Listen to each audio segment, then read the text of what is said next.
Here we go. The Tournament of Random Movies winner for Tournament of Random Movies 7. Lucky number 7. And we're lucky for sure because we're talking about Mortal Kombat. The game is epic. But what about the movie?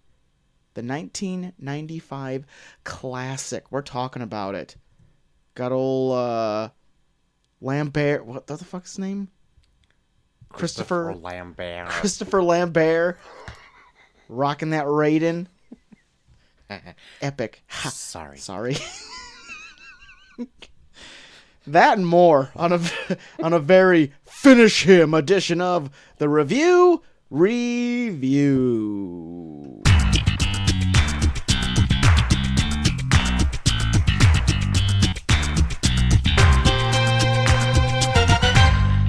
Your soul is mine. Flawless victory. Those were $500 pair of sunglasses, asshole. Welcome to the Revue Review, a show where two small-town dudes give you our big, big phallic opinions. I'm Troy to the max extreme. And I guess I'm hard.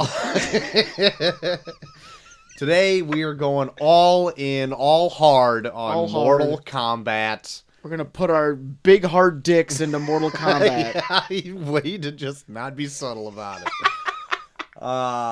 We're going over the winner of the tournament, Mortal Kombat, later on in the show. Also joining our Dumb Action January. Yes. Piling it on. Piles on piles here. Then we'll just talk about a little bit about Mortal Kombat in general. Oh, yeah. Later on in the show. I'm excited about it. Good. I'm excited just for the quotes alone that we've been already saying. I'm excited. But why don't we dip into a little bit of news? Oh, I don't have a whole lot. If you insist.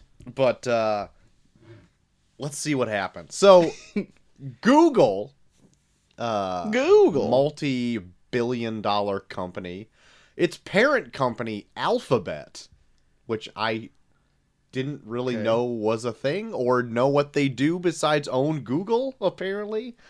Oh. They hit $1 trillion in the stock market. Oof. Just the other day for the first time ever. Well, good for them. Yeah. It's so good to see small businesses succeeding. Yeah, a real grassroots thing. Finally getting its comeuppance. So I was reading a little bit about this, and it wasn't even like the first company to ever do it. Like Apple has done it, Microsoft, and some other company. Some other tech company has also done it. Yeah. But, Yahoo? Nah, probably not Yahoo. Something else. Amazon was the other one that did it. Oh, yeah, that's true. That makes sense. Fucking Bezos. Yeah, bald weird fuck. Building his fucking dick-shaped spaceships or whatever he's doing. His weird lazy eye that you can kind of see. Yeah, what is going on? He's got $1 billion and he decides to look like that. I think he's 25% robot. Probably at this point. He's just an Alexa underneath that thing. He had an Alexa installed in his weird lazy eye.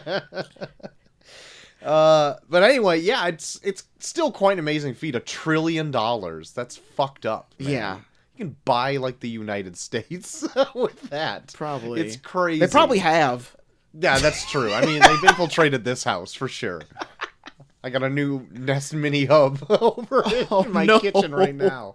You're feeding the monster, Troy. I know. You know what's really cool, though? What? If you call somebody that has got a Google Home device and you have Google Duo, you can talk on the phone through your Google device. Oh, shit. If you have it set up. I just did it today with my brother. Oh, my God. Pretty sweet. I know. We gotta set up where we can just call each other through Google. That's right. Just set it up, man. Because I got a Google. Set it up. We can just be like, hey, call Troy, and then you just show up. Yeah, that's how it happens. I just show up through the Google port. Okay. The Google teleport. I'm just going to do that. Make your daughter go insane. That's right. Is that Joel? Joel, he coming over? No. Maybe. I don't know. Go to bed. Go to bed. Speaking of, we had to wait for her to go to bed first to record tonight. Yeah. Sea Danger is terribly sick. Yes. She has influenza B. Yeah. Not cool. Yep. I jumped into the quarantine zone just for this. Don't worry, I don't have it yet. I'm just a carrier. Yeah. But I'm yeah. sure I'm gonna come home and give it to Molly, and then we're all gonna be just She's gonna sick as fuck for the next give it to the school. 3 weeks. Yep. And then we're just gonna spread to the That's right. county. It's ground zero. The county's gonna be fucked. But yeah, Google. There you go. Luckily, my cousin gave me wild turkey before I showed up here, so it probably killed any kind of germs I have in me. You get what that 101 or whatever it is. Yeah. Whew. That'll Fuck him, that That'll redheaded piece of shit. yeah, fuck him. Buying me shots before I came over here. I'm still enjoying a nice cup of Earl Grey tea, as my doctor says I should probably stick to a healthy diet, being that I don't want to be in crippling stomach pain. So now I'm like scared to drink, you know? That sucks. But someday. Hey, someday. I'll dip myself I'm sure if back in. you give yourself like a day a month Yeah. to let Hopefully loose. Actually, when I was talking to him, he said that's probably the worst thing to do is to binge on one day because it shocks your system. Oh, Jesus. He's like, it'd be okay to have like one drink a day, like a beer a day or a glass of wine. That's fine. Don't binge because you're not 20 anymore. And he literally said, like, I'm old. I'm like, oh no! You old piece of shit. He's like, I used to be able to down a 12-pack too. Guess what? You can't. You're getting old. And I'm like, God, this is the worst doctor visit ever. Like, all right. All right. So, anyway, but I lost weight, so I'm into that. That's good. So, It's good. little You're looking tight. little life update. Looking a little pretty tight. Thanks. HBO JT is in the news. Yep. Do you read this? All you said was HBO's in the news. It could be any measure of things. I don't know why. I just love doing that. HBO actually is not going to be pursuing a second season of Watchmen. Oh. Because Damon Lindelof just doesn't feel like he's up to doing it. Okay. So I respect that decision. Yeah. Because it probably was a lot of work to put that show together. Yeah. I can believe it. Gauging by like how much it tied together and how much they couldn't probably everybody's eyes were on him. That is going to be watching Watchmen. Yeah. You know what I mean? Yeah. So why would you want the stress again and to follow up like a near perfect show? Oh, I know. With something that probably won't live up to it. And I much respect someone that's like, you know what? I did what I did. I can't think of anything else. Right. I'm not going to force it. Right. The ending is a tad ambiguous, but it kind of makes it so you can kind of just make up your own. But yeah, but it's also kind of like the same ending as like the book was, where the end of the book was kind of ambiguous. That's true. It didn't. Yeah. I think I like. I was gonna say I like the ending of the book a little bit more because it's a little more. I was gonna say a little more subtle, but not really because it just unearths Ozymandias' master scheme to the world. Yeah. Yeah, I don't know. But it kind of sticks with the whole idea that like nothing ever ends, which is like which kind of goes with it. Where it's like, okay, you got rid of Dr. Manhattan, but that doesn't mean that he's like his powers are gone forever or whatever. That's right. I also read that HBO, if you already have a subscription, then you're already able to get HBO, not now, but HBO Max, which is going to add all that Warner library to it. And I have it already, so I'm going to see. But I have HBO Now. I don't have a subscription to like HBO on TV. I wonder if that's different. So I want to check that out. More up on that. Because if that's the case, because I was thinking about dropping HBO and I just haven't done it yet. But if they got that huge Warner library. Something from what I've been watching from HBO that might be pretty interesting. Okay. Rumor. Probably crack open that rumor mill door over here. You do it way better than me. Taika Waititi Yeah. is rumored to possibly be creating a Star Wars movie. Heard about this. Yeah. It could be a myriad of many things. Oh, yeah. We've seen him dip his toe into space already with Thor Ragnarok. Yeah. Do you think...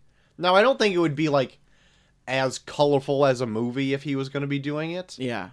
Because I feel like the Star Wars reins are a little bit tighter on directors than like a Marvel ones. Yeah. Even though Marvel's probably pretty tight as well. Oh, for sure. But like they gave him pretty decent creative freedom in Thor Ragnarok to really revitalize that character. And I think even with Star Wars in particular, now that they've quote unquote ended the Skywalker saga, that there's a lot more free. I'm sure there's probably a lot more free reign with that. Yeah, I would say so.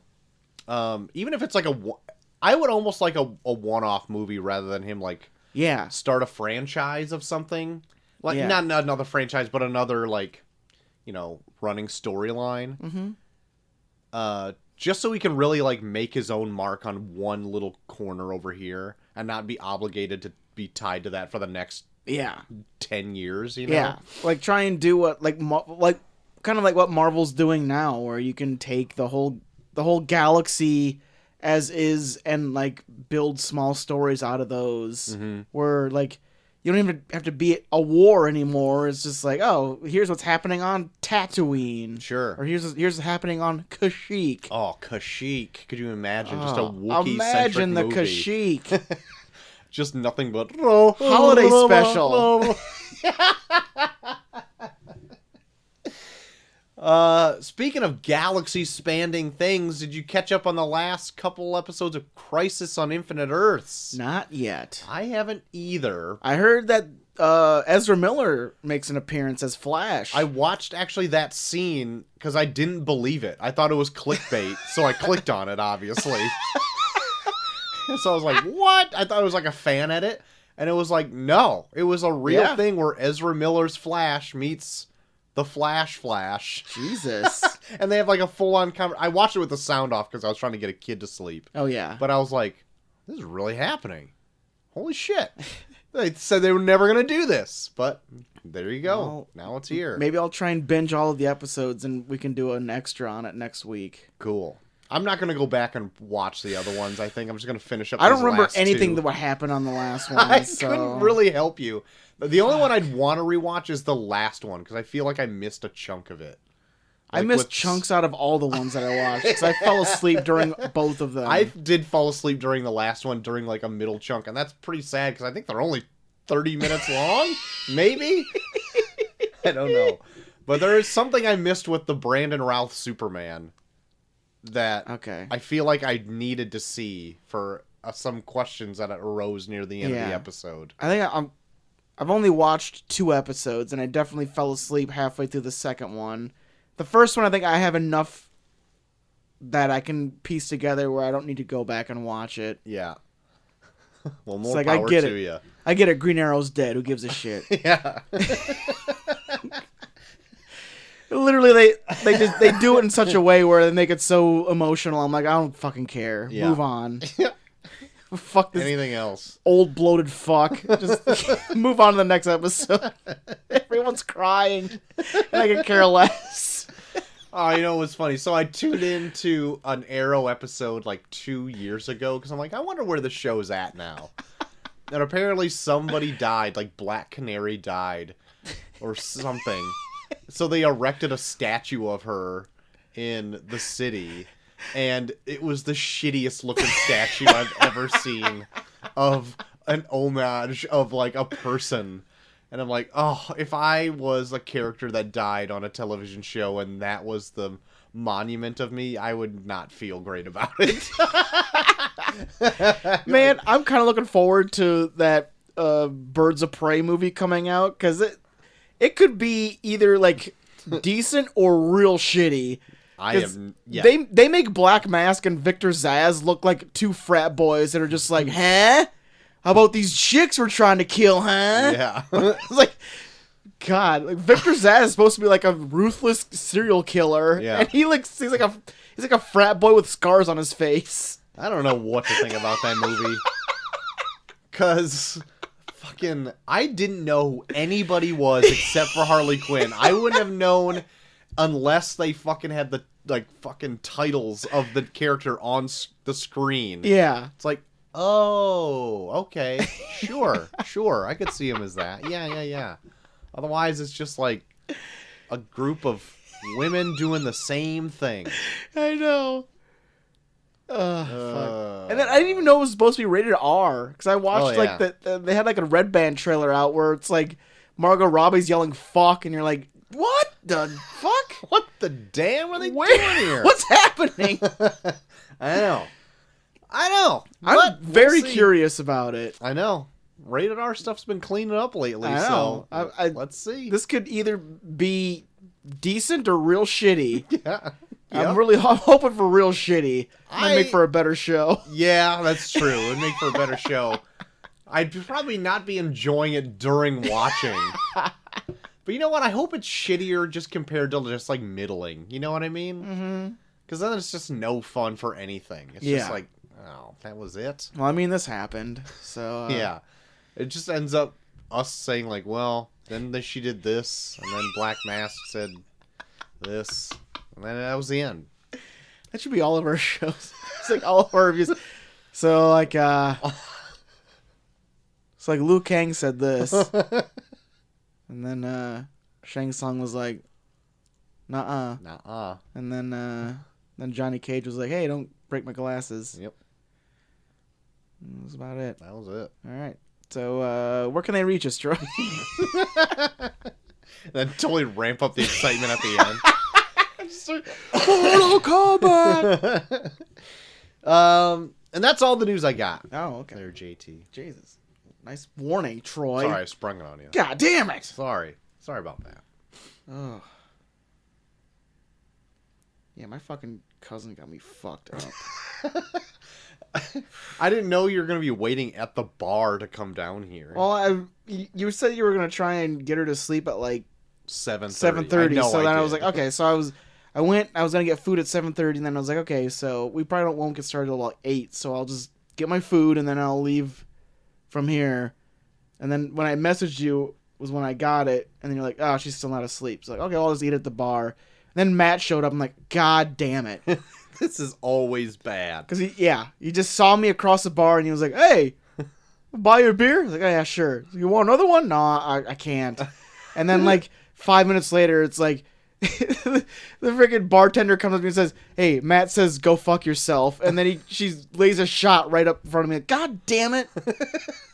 I should have got the fucking beer. So yeah. So I'm a wild turkey and 3 beers deep right now. So it's going to leave this Mortal Kombat review really interesting. Real interesting. Got some Better Call Saul news, Troy. Okay. And this might pique your interest because it appears that Better Call Saul has renewed itself for a 6th and final season. Final. Okay. So that means that they're ramping up the Better Call Saul prequel story to where it will probably line up with Breaking Bad. Breaking Bad. So My Vince Gilligan impression. Breaking Bad. Breaking Bad. It's like Mr. Chips if he was Scarface. Breaking Bad. So yeah, there you go, Troy. So now there's an end point. Great. Now Better Call Saul won't seem so insurmountable if you want to go back and tackle it all the way through. I like how that's my gauge of things. It's like, oh, it went 10 seasons, but it's done? Easy. But they're going to be on their 5th season this coming season, and this is where Jimmy gets his office. Okay. Like the signature office. Better Call Saul strip mall office. Okay. Right on. I'm into it. So there you go. Now he's slowly becoming Saul Goodman. Saul. I'm into it. Go. I want to see it. I want to see it all. Good. Very soon. I just want you to see Michael McKean as his brother, because, like, the scenes that they have together are so good. It's so good. Well, it'll happen sometime. Someday. Troy, you love that Walking Dead? Sometimes I do. I think currently they're on like their 10th season right now. Is it still on? It's still on. Are those Rick Grimes movies still happening? I don't know. But I'll tell you what else is happening. Okay. Apparently The Walking Dead is getting yet another spin-off. Jesus, milk called that fucking The cash Walking cow. Dead: World Beyond. Okay. Where you're Space. following... They go to space. They don't go to space. But instead you are following characters that have been born into this zombie-filled world. Okay. So now you're seeing it through the eyes of people that know nothing but this. Okay. That's interesting. Which could be, yeah. Like, it's supposed to take place, like, more in the future with grown-ups that are living in this zombie world. Excuse me. I think they touched on that in, Oh my god! Troy! Get it out! They, in the third compendium of Walking Dead, near the end of it, they like do a jump in time, and they also bring that up where there's like kids born in this and they know no different. Yeah. And I was like, oh, that's pretty interesting. So there you go. Finish that third compendium yet? I'll get it sometime. Great. Troy, that Yeah. Snowpiercer Yeah. TV show. Happening. They officially have a release date. Great. They have a release date of Sunday, May 31st. Okay. That's And, fairly close, yeah. I guess. And their cast looks pretty stacked. Okay. They got Jennifer Connelly, they got Daveed Diggs Okay. in there. Mm-hmm. So, I don't know. Maybe check this out when it comes out. All right. Okay. But I'm a fan of the movie, unlike Dave. Dave shit all over the movie. Yeah, I like the movie too. Dave shits on anything fun. He does. He doesn't like fun. And he does not. You hear that, Dave? He likes cripplingly sad depression. That's what he loves. And I also like that, too. Yeah, I know. Troy, Game of Thrones. Yeah. They still have that one spinoff left for HBO. Are they going to do that now? The Game of Thrones spinoff called House of Dragon Mm-hmm. will come out in 2022. Animated. All talking dragons. I wish. I wish. But no, it's 2022, and they have like some big name that's attached to it. I can't remember who it is. Carl Urban. They wish it got Carl Urban. Or is it going to be like that 90s show Dinosaurs? Naomi Watts is supposed to be involved Naomi Watts. Got it. in Or House of Dragon. It's supposed to take place like 100 years or something in the past, where it was like where like the Targaryens like came in, because they're supposed to be like immigrants that like got moved out of their country because of like a plague, and like they pretty much took over Westeros because they could control dragons. okay. So it's like that whole story. More dragons? Yeah, like You think? this is back when like dragons were more prevalent. Okay. But but Targaryens can control dragons, so like they went to war. Like Westeros went to war with the Targaryens, and they were like, "We got dragons. Go fuck yourself." What's a Targaryen? It's a family, Why can they control dragons? because it's like in their bloodline that they can control dragons. Are they wizards? No, they're just like have like this symbiotic relationship with dragons. Okay. And then when the Mad King took over, he had all the dragons. Or no, the Mad King was a Targaryen. But then when there was like a coup against the Mad King, they like had all the dragons killed. Okay. And then Targaryens were like forced out of the country. I see. Okay. So Is yeah. that the whole synopsis of you think that dragon show? Yeah, my pride, but maybe. Probably. Perfect. Troy got some news on that new James Bond, No Time to Die. Yeah. That they have officially found someone to sing the theme song Oh, I saw this. for it. Actually. Billie Eilish. That's right. Who She's I on a guess is hot supposed year. to. She's supposed to be the youngest person ever to sing a James Bond theme. Look out, Adele. Get out of here. She probably was the youngest one. Adele was. She probably was. She probably only was like 20-something. Yeah. Huh. Well, good for Billie Eilish. Yeah. Can't wait to hear her take on a James Bondish theme with blaring horns and stuff. I'm kind of leaning on maybe doing that for one of our shows and doing like a James Bond month. Okay. Didn't we already do that? We did a Moonraker when what's his name died. That's true. But I think something else Roger comes Moore. out the same month as yeah, New Mutants comes out the same month as No Time to Oh, Die. New Mutants. So we can't miss that. So we got 3 spots where we can throw in like some James Bond movies Cool. in April. Okay. I'm into it. You know, we might have to do a Goldfinger in honor of old evil Jerem. The one I've seen the most, and I don't even really like it.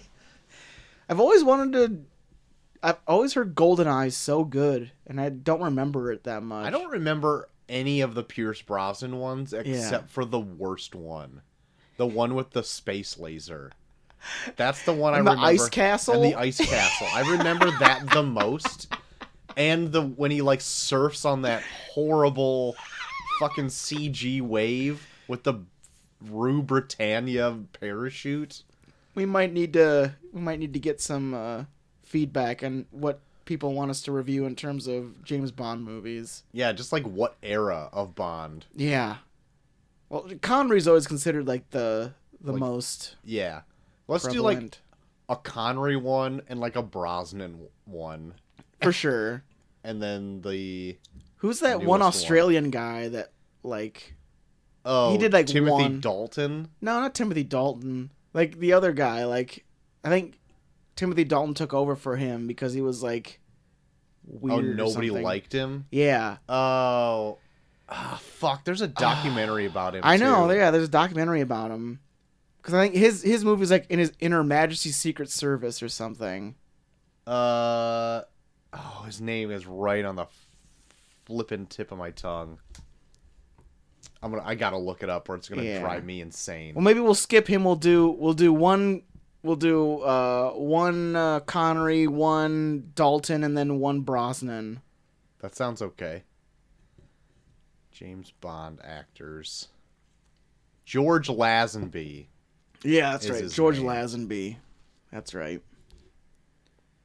So yeah, there you go. So keep it in mind, listeners. What Connery one do you want us to do? What Timothy Dalton one do you want us to do? And what Pierce Brosnan one do you want us to do?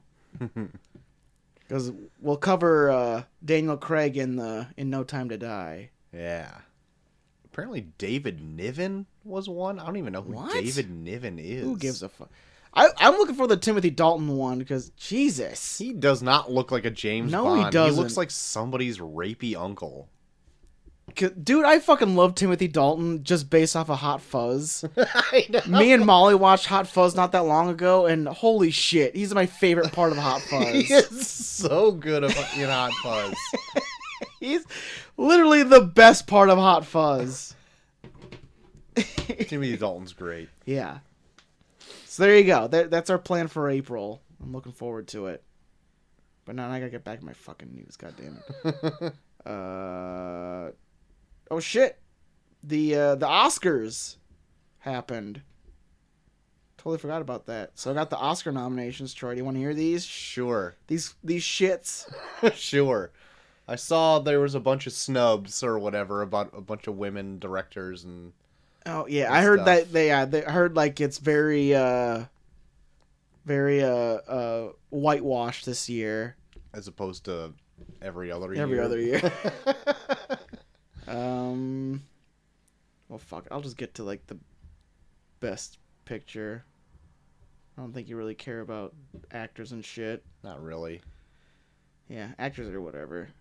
Where the fuck is the best? There we go. Best Motion Picture of the Year nominees: Ford v Ferrari, The Irishman, Jojo Rabbit, Joker, Little Women, Marriage Story, 1917, Once Upon a Time in Hollywood, and Parasite.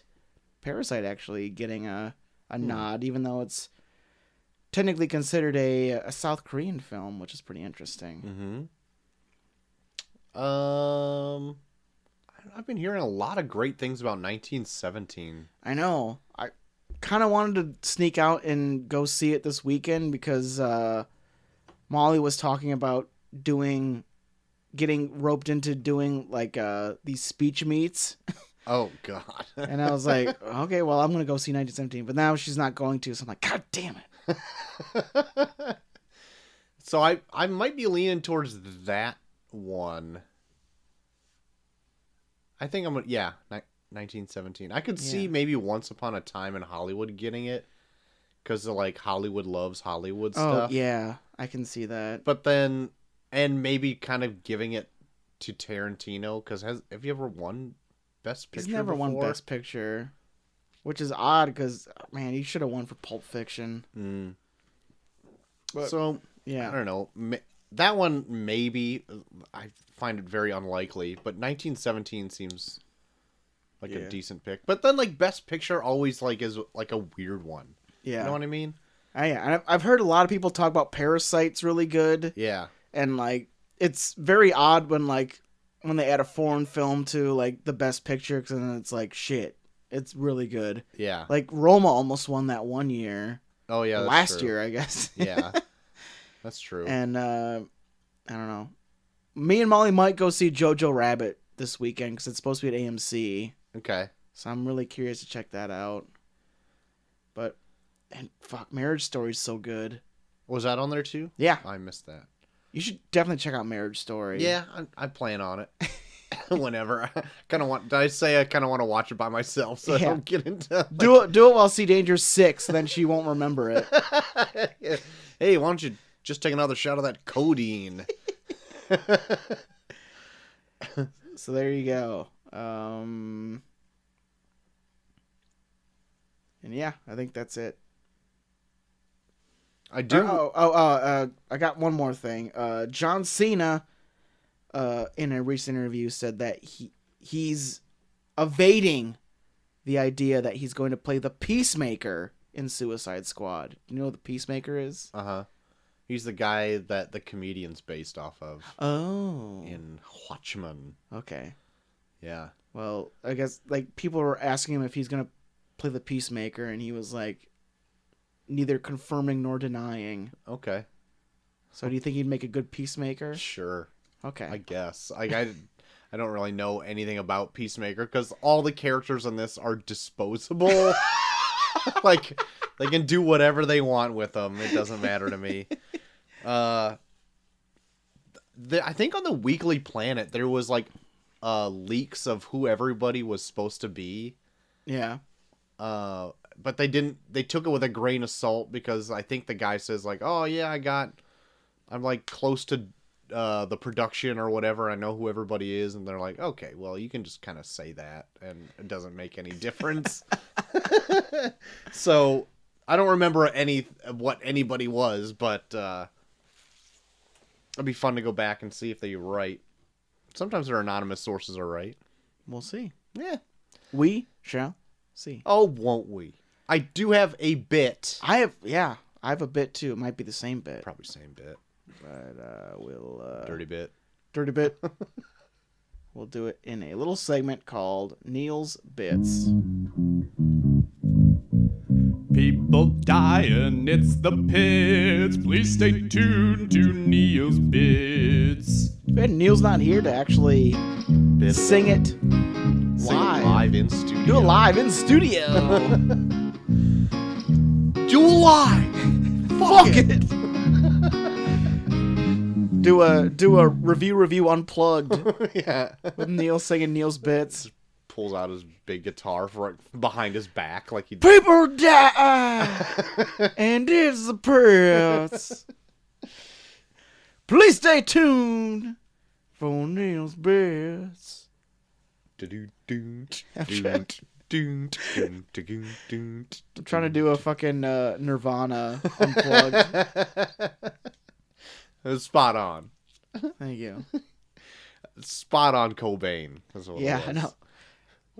Wild Turkey makes me feel like I'm Cobain. So you probably have the same one, but Rocky Johnson, Soul Man Rocky Johnson. has died at age of 75. Yeah. If you didn't know who he was, he's the father to The Rock. Dwayne The Rock Johnson. Yeah.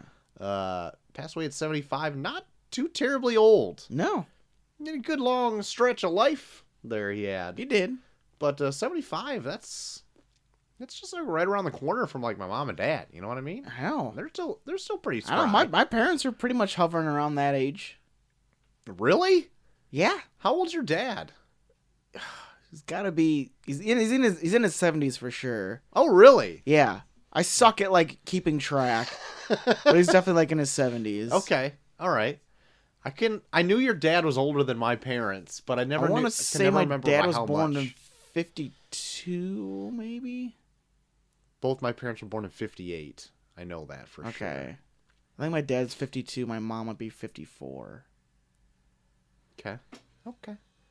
My parents are 62 right now, Okay. or will. Yeah, I think they're 62 right now. Okay. So there you go. There you go. We have old parents, everybody. Well, we're 30. So, like, my parents didn't have me when they were 18. So, what are you going to do? That's true. Yeah. And my brother's 10 years older than me, so that makes you That's true. put that together. So, yeah. You will be missed through your contributions Yeah. to the wrestling society. Have you seen, like, pictures of Rocky Johnson when he was, like, big? He was, like, jacked to the fucking Oh, gills. yeah, I have. Yeah. God.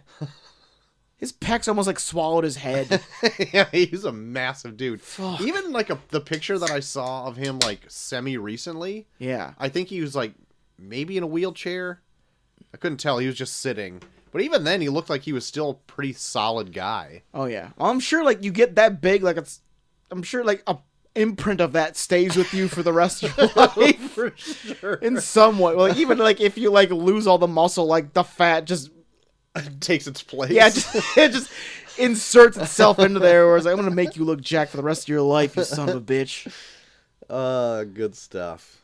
Or bad stuff. That's the Rock's Yeah, dad death. has Death sucks. Death sucks, everybody.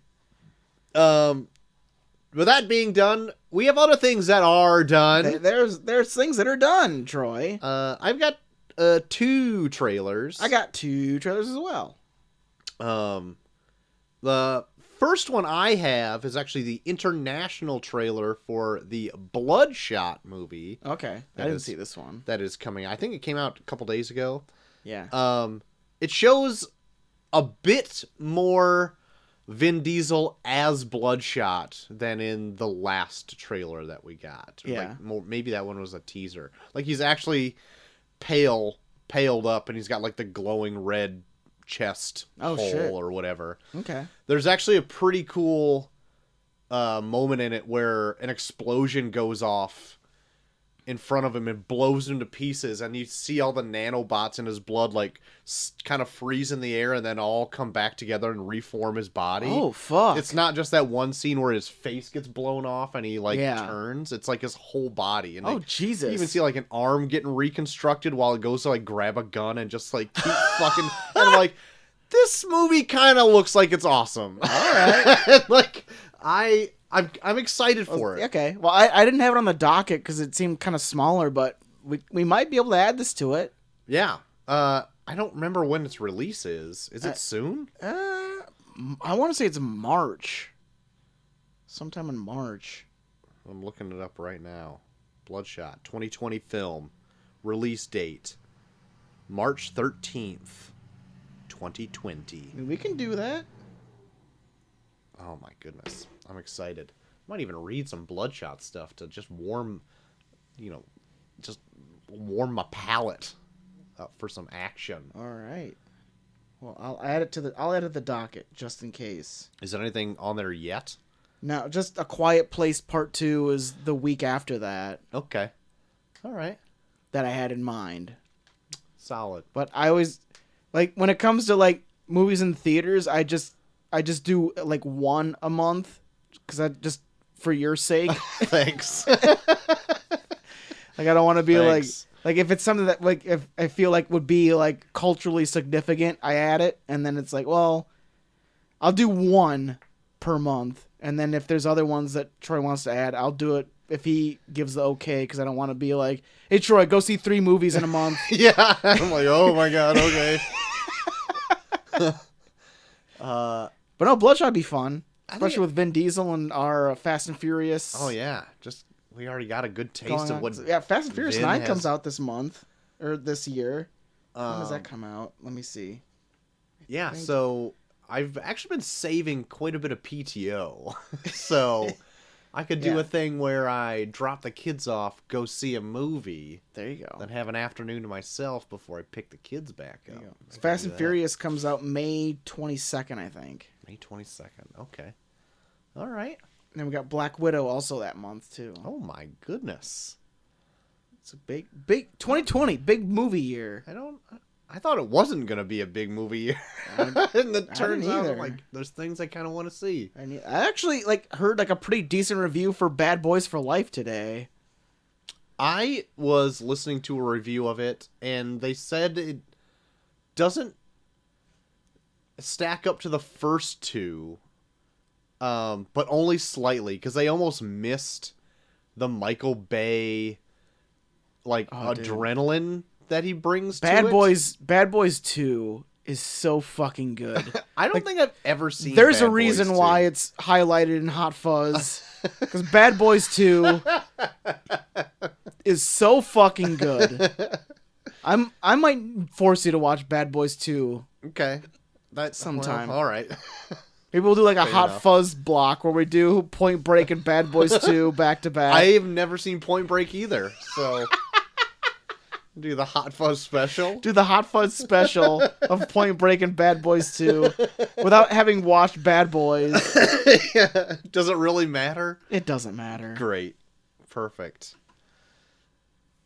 I'm into it. What? So I got one more trailer, but it's probably the popular one you want to talk about. I'll do the one that I have, and it's an interesting one. It's one that kind of threw me off. It's a movie called The Lovebirds. Okay. It's got Issa Rae from Insecure on HBO and Kumail Nanjiani Okay. play like an interracial couple that out of the blue one day a white dude breaks into their car and says, I'm a cop and I'm chasing down this convict, and chases him to a point where he corners him in an alleyway and then runs over him several times and just leaves. So they're left in a car with a dead, mangled body, and the cops are on their way, and they're like, I don't think he was a cop. Oh, shit. And then from then on, they're on the run from the law. Because Shit. like people show up and they're like, hey, so this like interracial couple just killed this guy in an alleyway. And like, Shit. so like the whole movie is them trying to figure out who this guy was that framed them and trying to stay away from the police. And it seems like they're definitely going like a direction where it's like a weird right-wing group. Oh, Because fuck. like there's a part where they're like at an opera or something where everyone's wearing masks, and it's like, this is some Handmaid's Tale shit. Like, I don't know. It looks kind of funny. I kind of want to see it. I was scrolling through trailers and trying to remember what I saw this week, and I saw that one in there just added like today. Yeah. And I'm like, I've never even heard of this, but Mm-hmm. I saw Cameo and I was like, really? Like, I thought he would be like busy filming Eternals or whatever, and he's doing this other movie. Yeah. I was like, all right. Like, it looks pretty good. Like, some like humor that they bring up in it was pretty goddamn funny. Okay. So I'll have to check it out. I'll look into it for sure. All right. But yeah, just the premise alone is so out there. It's just some white dude just breaks into their car saying he's a cop and just mangles the fuck out of a dude on a bike and then just leaves. And it's like, Oh, what the fuck is happening? All right. So yeah, The Lovebirds, check it out. Lovebirds, perfect title. Yeah. All right, well then the big trailer that kind of came out this week. Yeah. The one everybody's been waiting for. I could not fucking wait. This actually took me by surprise. Like, I didn't know this was coming out at all. I knew the movie was coming out, but I didn't know the trailer was dropping anytime soon. But Morbius. From the studio that brought you Spider-Man Homecoming, Spider-Man Far From Home, And Venom. and Venom. Like the trailer, like I was sitting at the bar waiting to come over here, and like the trailer played during like some NBA game. Yeah. When they do that, they hover on Spider-Man Homecoming. They hover on Spider-Man Far From Home, and then when Venom comes up, then they like fade to another scene. Right. Where it's like they really hammer home that it's like the Spider-Man movies and Venom, but don't worry about that. Yeah. Which is weird. Venom made him a ton of money. Yeah. Like, people. But they want to like Didn't be really like, care about but no, like the quality of Spider-Man. Sure. And then there's Venom there too. But Yeah. I mean, yeah. But no, think of the Spider-Man movies Yeah. before you think of Venom. That's right. This is gonna be as good as Spider-Man. Well, I have my doubts. This looks like dog shit. I don't know if it looks so much like dog shit. Is it just gonna be like what I said earlier, like just a mediocre It kind of movie? I guess I don't understand why. This feels just like when I saw the Venom trailer. Like they're just making a bunch of shit up just to make it work. Yeah, okay, I did have kind of vibes of Venom when I did see this trailer too. Yeah. Like, didn't really, you just kind of see like the whole creation of it going, and then at the very end it's like the big money shot where you actually see you know, the character in full. Oh yeah, exactly. And it's like, okay. It looks, I mean, spot on from like the source material. But what interested me the most is Michael Keaton at the end of the trailer. Yeah, because they're supposed to portray him as Adrian Toomes. Yeah. Whereas, I was like, and okay. they even like a small moment they have in there where like you see like a piece of graffiti in the background where it's Spider-Man with murderer over it. Right. But what's that referencing? Him I killing guess it's Mysterio? Yeah, it's supposed to be. That's their way of trying to combine the world so that they can actually include Spider-Man when they get Spider-Man. Okay. I mean, it's not a dumb idea on their part. But that's the whole thing about this, though, is that like Sony's gonna have to try and like explain all of the weird shit that's gone on in Marvel without having to explain it because they can't. Yeah, I know. It's gonna be like a wave of the hand kind of thing where like they had this whole Venom movie and like they never even talk about Spider-Man at all or like Avengers or anything or these big Thanos world universe destroying things. Just throwing in like small Easter eggs here and there until they actually get the rights to do it. And they're like, oh, guess what, guys? Spider-Man was here all along. But even then, if Spider-Man does come over, it's like, can they even talk about that? Like, they can talk about Spider-Man stuff, right? They wouldn't. I don't know. Dare think that Disney would let them play with their toys. Yeah. I don't know about this. But maybe, like, because they did strike that whole new deal. I don't know if they have, like, a thing in there where it's like, you can use Spider-Man, but don't make it so weird for Spider-Man that it's like we can't use him in an upcoming movie where we have to explain a whole bunch of shit. Yeah. Huh. But still, this is going to take place in a world where Spider-Man went through the whole fucking Infinity War bullshit. Yeah. So you can't be like, oh, remember when half the population disappeared? Yeah. Oh, that didn't happen? Okay. Yeah. That's true. So it's Yeah, it's Sony just trying to really ride off the back of something way more successful and then just being like, I don't know, just really hammering home that like, hey, we're part of this universe, but we're really not because they won't allow us in, but we're there. I'm also kind of confused on why Jared Leto wanted this part. I don't. Money. I don't fucking Well, know. you would think, like, all of that bullshit with him being the Joker, he would have a horrible taste in his mouth Yeah. of wanting to do, like, a huge franchise film. And Unless he thinks, like, this is my time to shine. Now I got my movie. Yeah. Where some instead I was... C-list Yeah, character. instead I was when I was part of a film where I was a big character. Now I'm the main character in this one movie. Yeah, I guess. I don't fucking know. It looks just kind of generic to me. Yeah. And I don't hate Jared Leto. I think he's a good actor, but fuck. He's yeah, like, I don't hate him as an actor either. I just kind of hate his, like, ambiance around his acting, you know, like, during Suicide Squad, like the mailing way, like, people Hollywood dead presents rats and him. shit. Yeah, like the way Hollywood presents him where he's like, hey, he's that emo villain that you love For some reason. for some reason. Yeah. Because I've I seen him know. in shit that I like. It's just, I don't know. This whole like Sony Spider-Verse without Spider-Man is just really fucking weird. It is weird. And just, even if this movie was in a bottle, right? Like a bubble. Like, Spider-Man wasn't even attached at all. Yeah. I still think it would just look, so far, just kind of generic. Yeah. It does like feel a man-made vampire movie. Yeah, it feels just very generic. Even like down to like the whole storyline. This is like storyline we've seen in so many countless ways. Yeah. Like this could easily be like you could take any character and this could be like their story. This could be like the fucking lizard like story of Yep. like the guy with one arm being like, I need to find a way Yeah. to make myself two-armed. Yeah. That's right. And then just gets involved in some weird shit that makes him like I'll put lizard blood in me. Yeah. Like this story's been told so many fucking times in so many different ways. Yeah.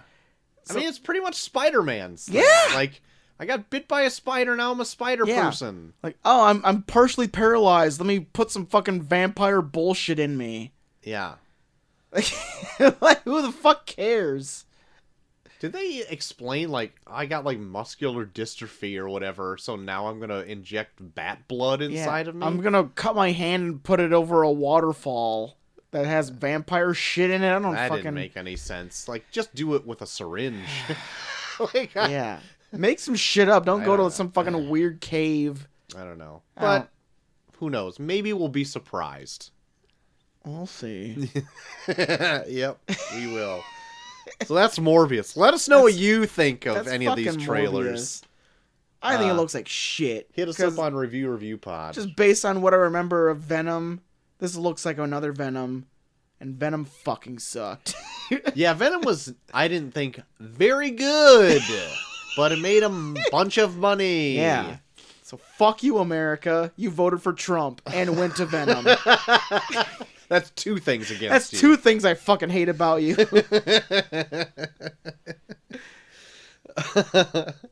Well, Troy, Turn Random Movies Yes. is still in full swing. We had the Birdcage versus Bambi. Birdcage taking it pretty heartily. Yeah, I saw that. So Bambi's out, Birdcage is in. Birdcage will face off against The Happening in a semi-final match, but that's down the road. That's right. That's way down the road. We still got 4 other movies that need to be placed including Teenage Mutant Ninja Turtles, Raiders of the Lost Ark, Dude Where's My Car, and The Nutty Professor. That's right. And given your track record, I'm pretty sure I know what matchups you're going to make out of these. Yeah.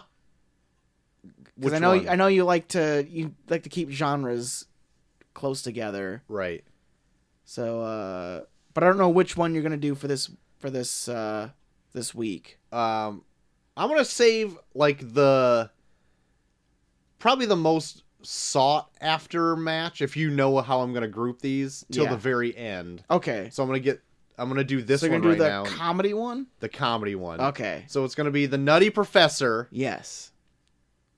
Old Eddie Murphy. Playing his whole family.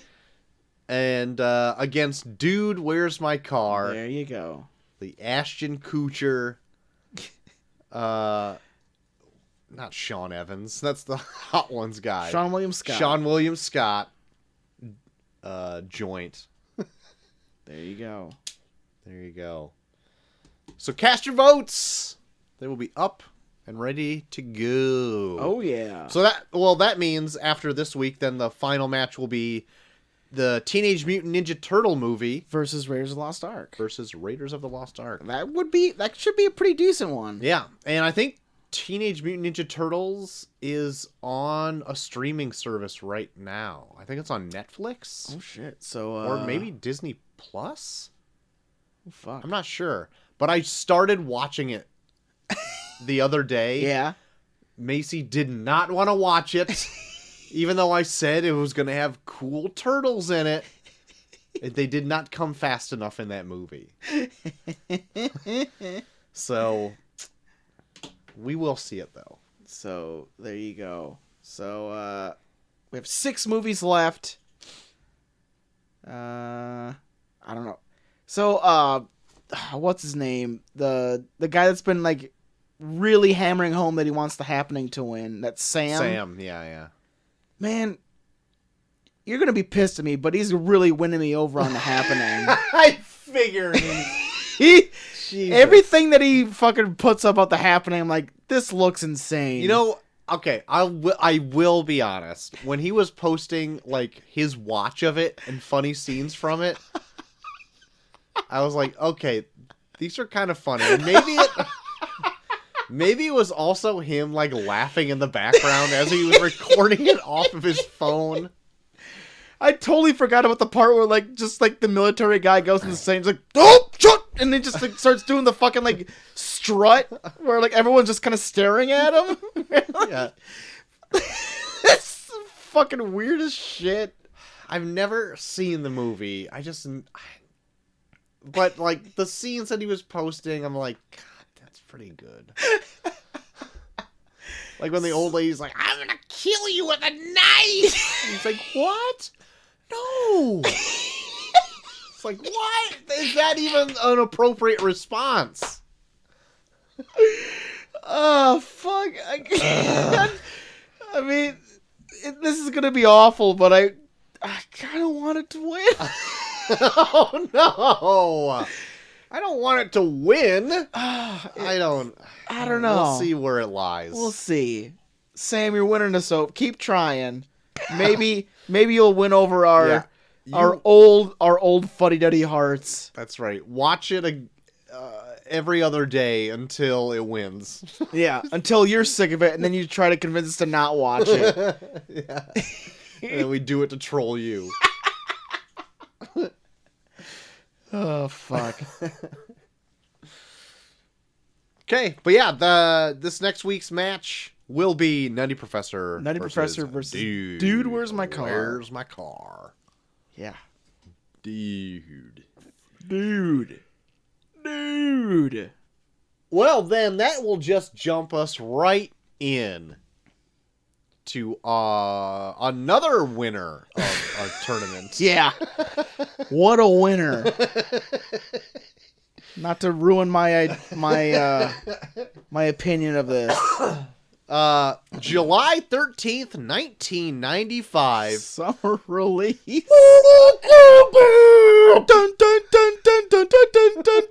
Excellent. Flawless victory. Kano, Reptile. Liu Kang, with a budget Raiden, of $20 million. Johnny Cage. Sonya. Domestically, it raked in $70.4 million. Worldwide, 122.1. So million it made dollars. money. It did make money. Yes. Good for them. Good for them, huh? Rotten Tomatoes has this at 47%. Oof. IMDb, 5.8 out of 10. And Metacritic, the same score at 58%. And the Blood Brothers give this a 2 out of 5. My God, the Blood Brothers. That's right. Not enough blood for those Blood Brothers. Nope. Not enough blood. What about lava blood? Was there enough lava blood for them? They didn't say. I would say maybe yes. Because There there is- was unexpected lava There's blood. an unexpected amount of lava blood in this. So I was doing live notes on my phone during this movie, so I'm going to pull these up.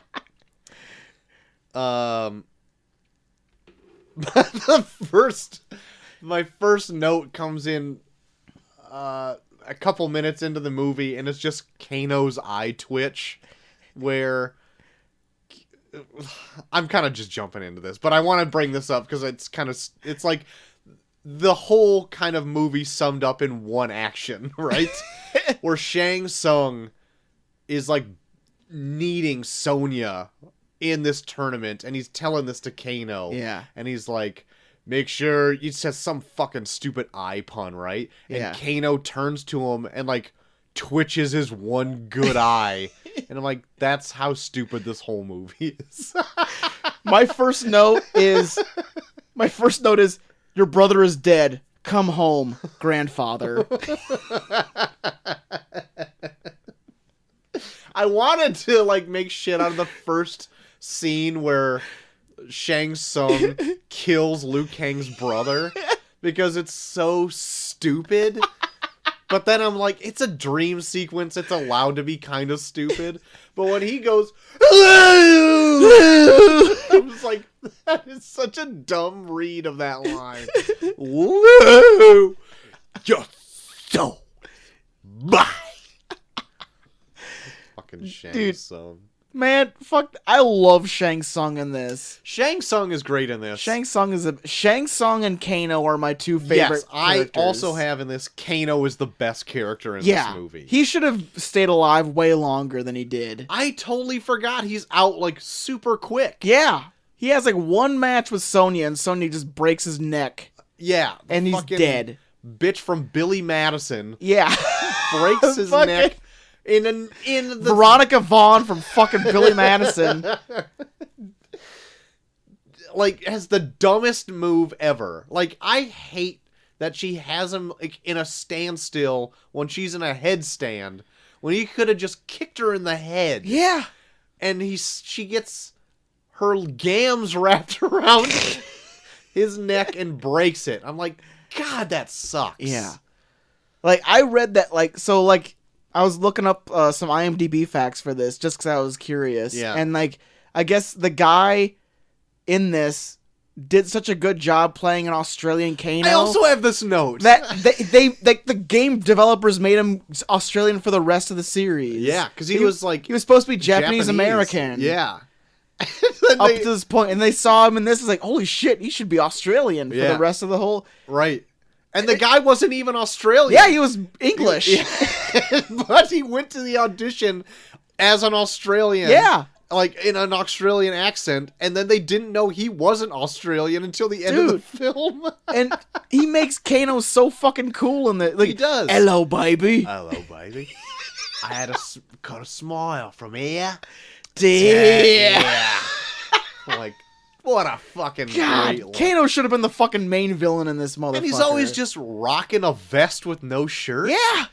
And then he takes off his vest and he's just got that freaking Zangief triangle of chest hair. God damn. And I'm like, hell yeah. Yeah.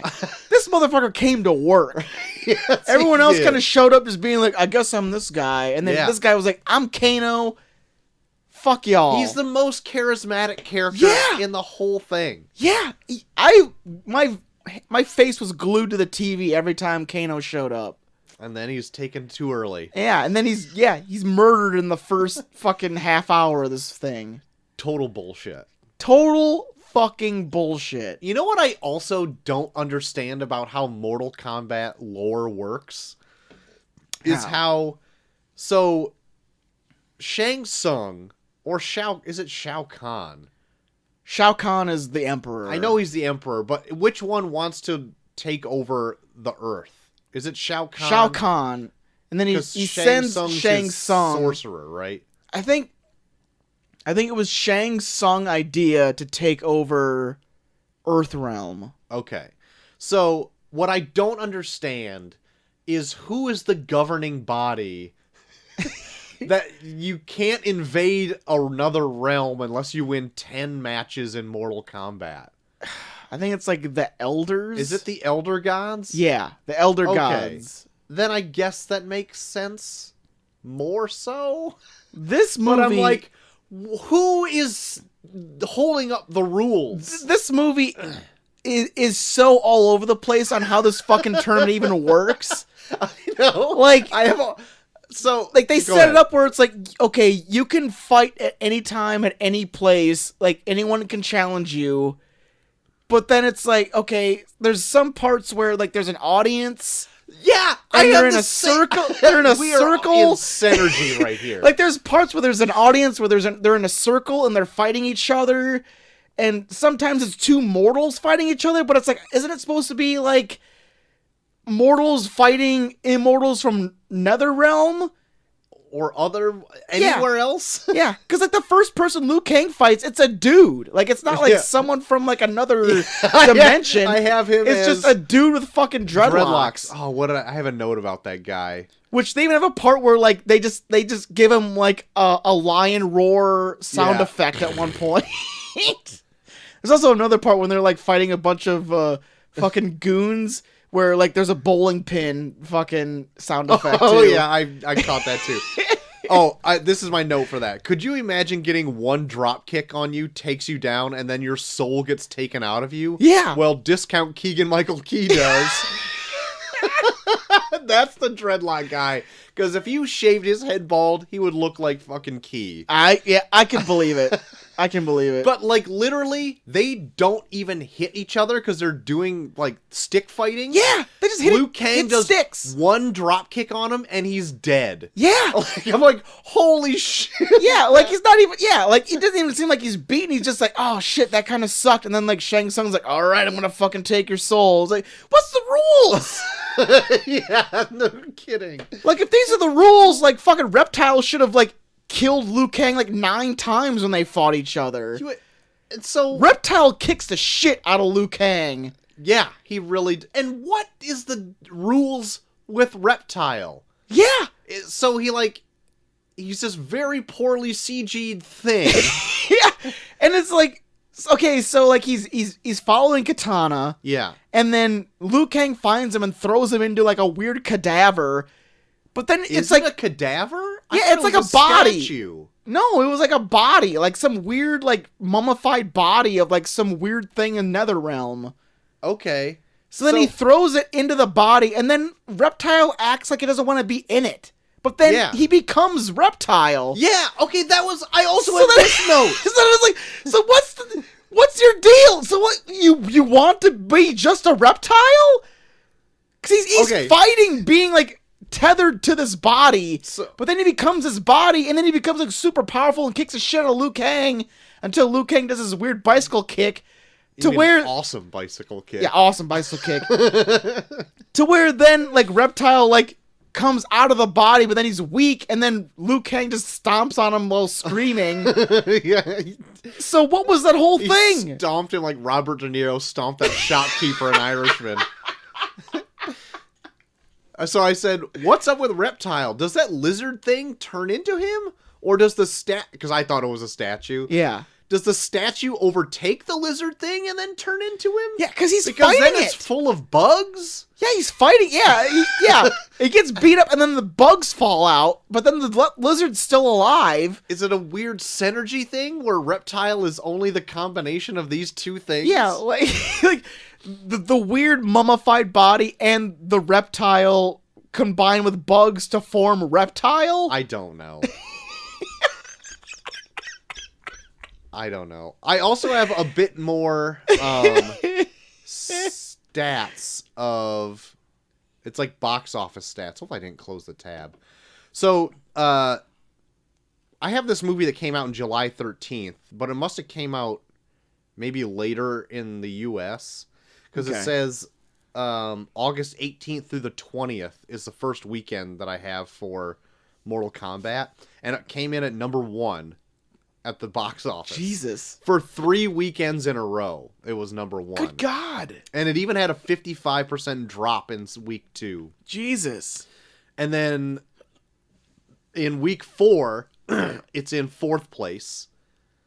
And then in week 9, in week 5, it dropped to 9th place with another 40% drop. Fuck. And then in week 6, it was in 14 with a 39% drop. Jesus. But then the week after that, it jumps 262% and is now movie number 4 again. What the fuck? In its like 7th week. And I'm like, what the fuck happened in that week that it would jump in popularity that much?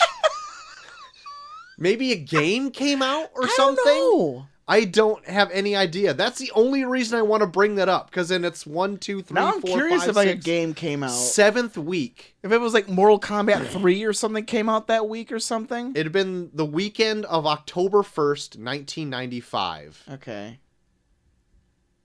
It jumped up 262.9% to become the 4th place movie in its 7th week. That's nuts. Jumping 10 places. Yeah, it's insane. Anyway, I'm jumping back to my notes. So in the very beginning of this movie, while you're looking this up, Shang Tsung is talking to Kano, and Kano and Sonya already have bad blood for whatever reason, because Kano killed her partner or something like that. But like, Shang Tsung says he can't kill her because he needs her at the tournament.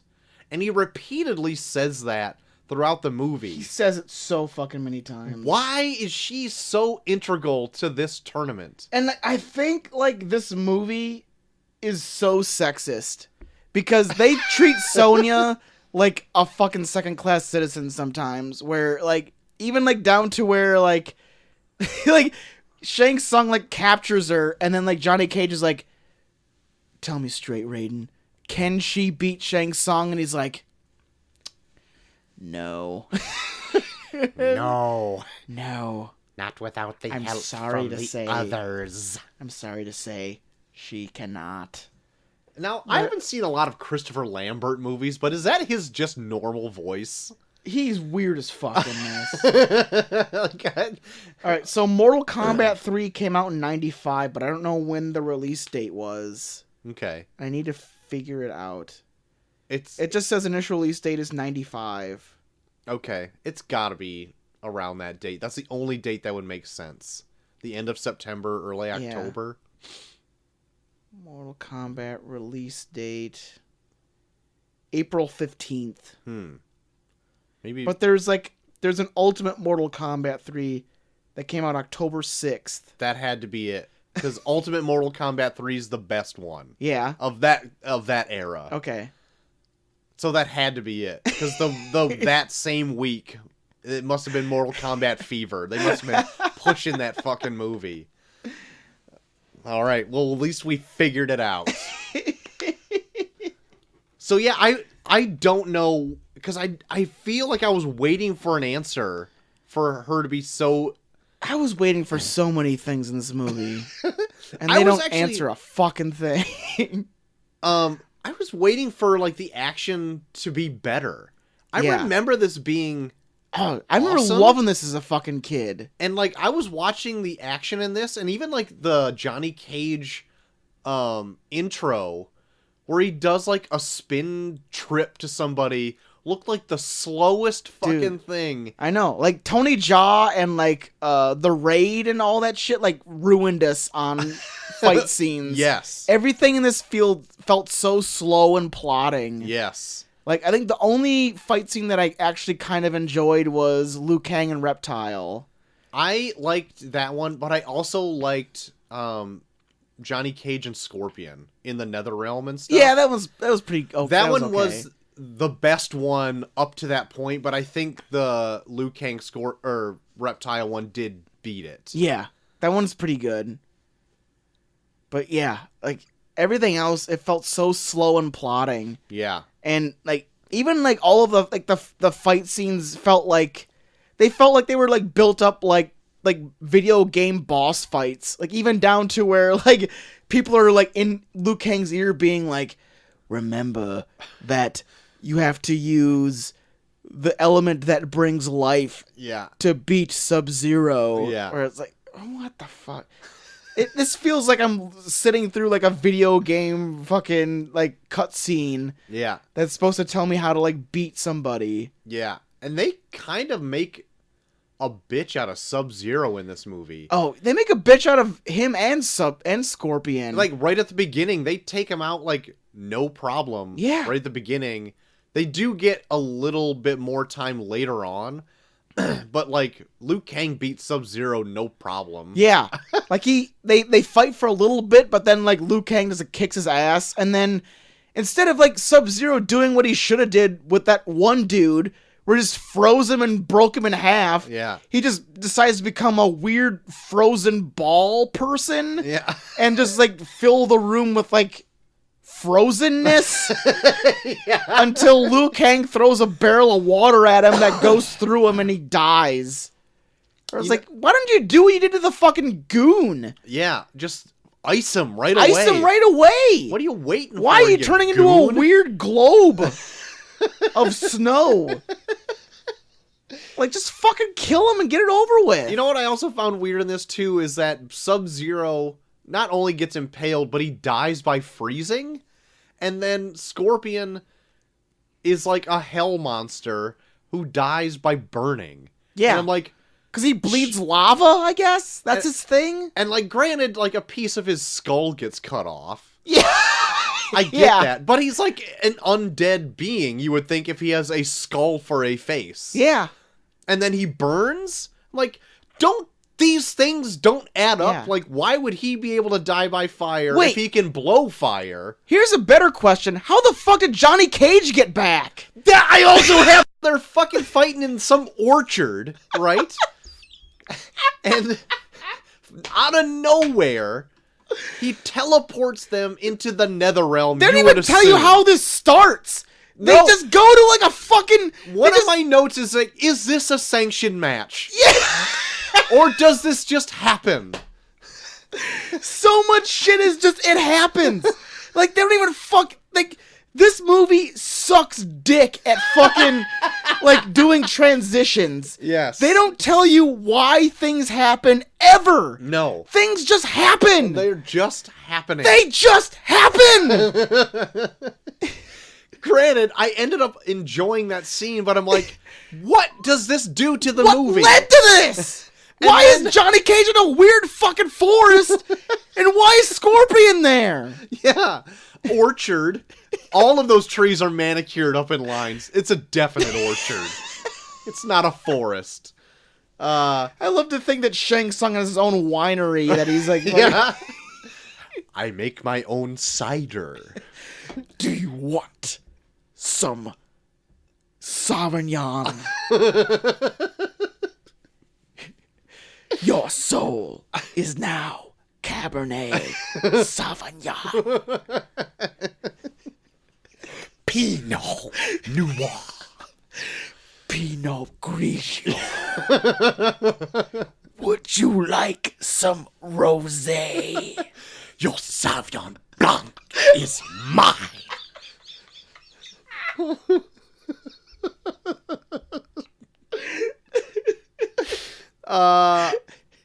Anyway, also Liu Kang looks like the least intimidating person ever in his chambray polo and his pleated khaki pants.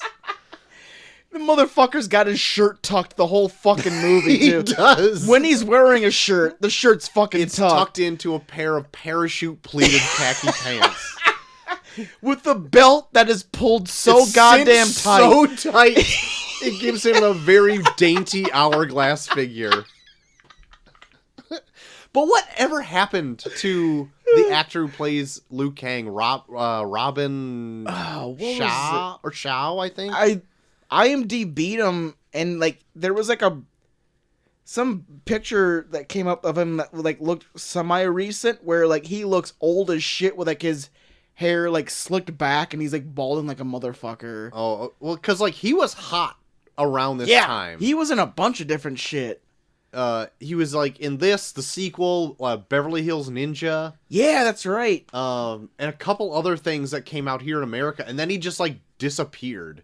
And like I kind of looked up to try to see what he was going on, but like he has other credits, but they have no years by them. And if they do, I missed them. But they must be like straight to DVD things, or must be something from overseas that never came here. Yeah, no, I'm gonna look him up. Robin Show. Yeah, but he was hot shit in like the mid to late 90s.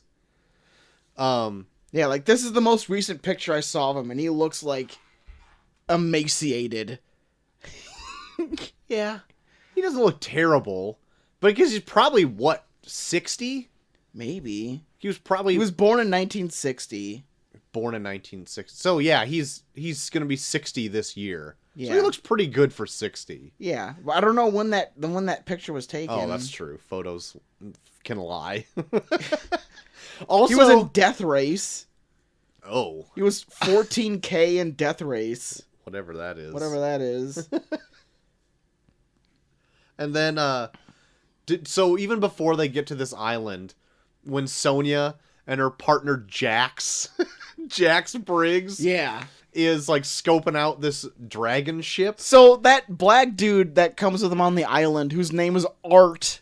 Yes, That should have been black Jax. guy. Yeah, that should have been Jax. It should have been. I know Jax shows up in the sequel. Yeah, he shows up in the sequel, and they give him his big metal arms, which is pretty badass. But the sequel sucked. Yeah, Like, Art should have been Jax. it's too well. I don't know. I don't like what happens to Art in this movie. Art 'cause gets he doesn't deserve what happens to him. Jesus. Because I didn't know what his name was, and I just kept calling him the nice black guy because like he shows up in only 2 scenes. Once like during like when I think Sub-Zero shows up and ices that dude, or somewhere around there. Yeah. Or maybe when Goro shows up. Well, he's on the boat with them. Like he kind of befriends them when they're on the boat on the way there. Oh yeah. Oh, that's true. But anyway, he's just seems to be happy to be there. Yeah. And in my notes, I put, he must have been decent at it because he made it all the way to Goro. And if you play the game, Goro is second from the top of the tournament. So he made it all the way to Goro. Again, how does this fucking tournament work? 'Cause at a certain point, Shang Tsung's just like, these humans have been winning long enough. Time to introduce Goro. Right. And then he just murders a bunch of fucking people. Yeah. Where it was like, so who are That they montage fighting? of people falling in River Rock. Are they just fighting a bunch of weird, like, those weird, like, muscular monks that showed up? That they're, Sure. like, fucking henchmen? Yeah. And they just got to a point where it's like, okay, we fed him enough henchmen. Now let's send Goro to kill all of them. Right. Like, why don't you send Goro to begin with so you don't lose all your fucking henchmen? Yeah. That's a good point. Also, Goro, I think, looks pretty great in a movie of this caliber. Yeah. But it's like, okay, you have Goro. He can't do shit. Right. Like, his fight scenes are just clobbering. Yeah. To the point where, like, when he fights Johnny Cage, he looks like the most pathetic piece of shit. Because he gets hit in the nuts and then chases him up a cliff where he gets thrown off. Yeah. It's like, you're this fucking imposing ass figure, and all it took was getting punched in the nuts, Yep. and then being led up to the edge of a cliff where you're Right. like, and you like slipped off. Like, what a pathetic dickhead. And he can't. Yeah. He's just this awesome fighter, and he can't fucking keep his balance on a cliff. I know. The only downside, I think, of the Goro design, that his torso is very long. Oh yeah, And it looks odd, because, like, the original... he looks like a centipede. He looks like that centipede from fucking James and the Giant Peach, that weird claymation movie. No, so he in the original game, like, he was like a big hulking figure with like his second pair of arms like tucked in the armpit Oh yeah. of his other arms, and like I look good. And then later on in the series, they have him designed where it's like 2 sets of rib cages on top of one another, so he does have that long weird torso. Yeah. I fucking hated that design, Yeah. and that's what this design had. Yeah. And now it's gone back to like the arms like tucked in the armpit, which looks like Yeah, those way are cooler. better. Yeah. But Yeah, anyway, because I love the scene when he's like killing Art, when like he picks him up with his lower arms, yeah, then raises like his upper arms and just fucking just like yeah, double axe handles his ass to death. yeah. Goro kicks ass. He's like one of my favorite Oh, characters. yeah, of he's this cool whole as shit. franchise. But like they can only do so much with him in this, because it's like you can only it's Right. 95 For There's as only good so as much- it looks, you can only do so much Only because they do- probably have yeah. one suit of this. Yeah. And he can't Yeah. fuck it up. All right, so I want to bring up. So I call this the info dump dinner. Okay, that So sounds like good. when Liu Kang, Johnny Cage, and Sonya sneak away from the rest of the group, and they like travel through these caves or whatever, and they like sneak up and they see Kano and Goro having dinner together. Uh-huh. Are they on a fucking date? Hey, that's a good Because question. they're alone. Yes. And they're eating dinner together well, until Shang Tsung shows up. eating is a strong word because Kano was just taking bites of meat and Yeah. spitting them out. Yeah. He's like taking a bite of a huge drumstick, throwing it away, chewing on it for a while until it falls out of his mouth, and then picking up another thing and taking huge bites out of it. But it's such a weird scene because it's just those two in a room together. No one's there. Right. Just having a conversation. Do you So think, it's like, are they on a date? do you think they've met before this? I don't know. Like, there's people that have no reason to believe magic exists that are just like, oh, so that's a thing. Right. Like, it takes Liu Kang 2 times before he's like, I think that's the God of Thunder. Yeah. Like, he meets him at the fucking monk temple, and Right. there's, like, lightning coming out of his eyes. Right. And Liu Kang's like, you're not the God of Thunder. Yeah. And then it's not until he sees Raiden being pure energy Yeah. where he's like, man, it's the God of Thunder. Yeah, and then he's like all cocksure about himself, telling all of his buds. Well, like, yeah, well, he's the God of Thunder. You just gotta deal with it.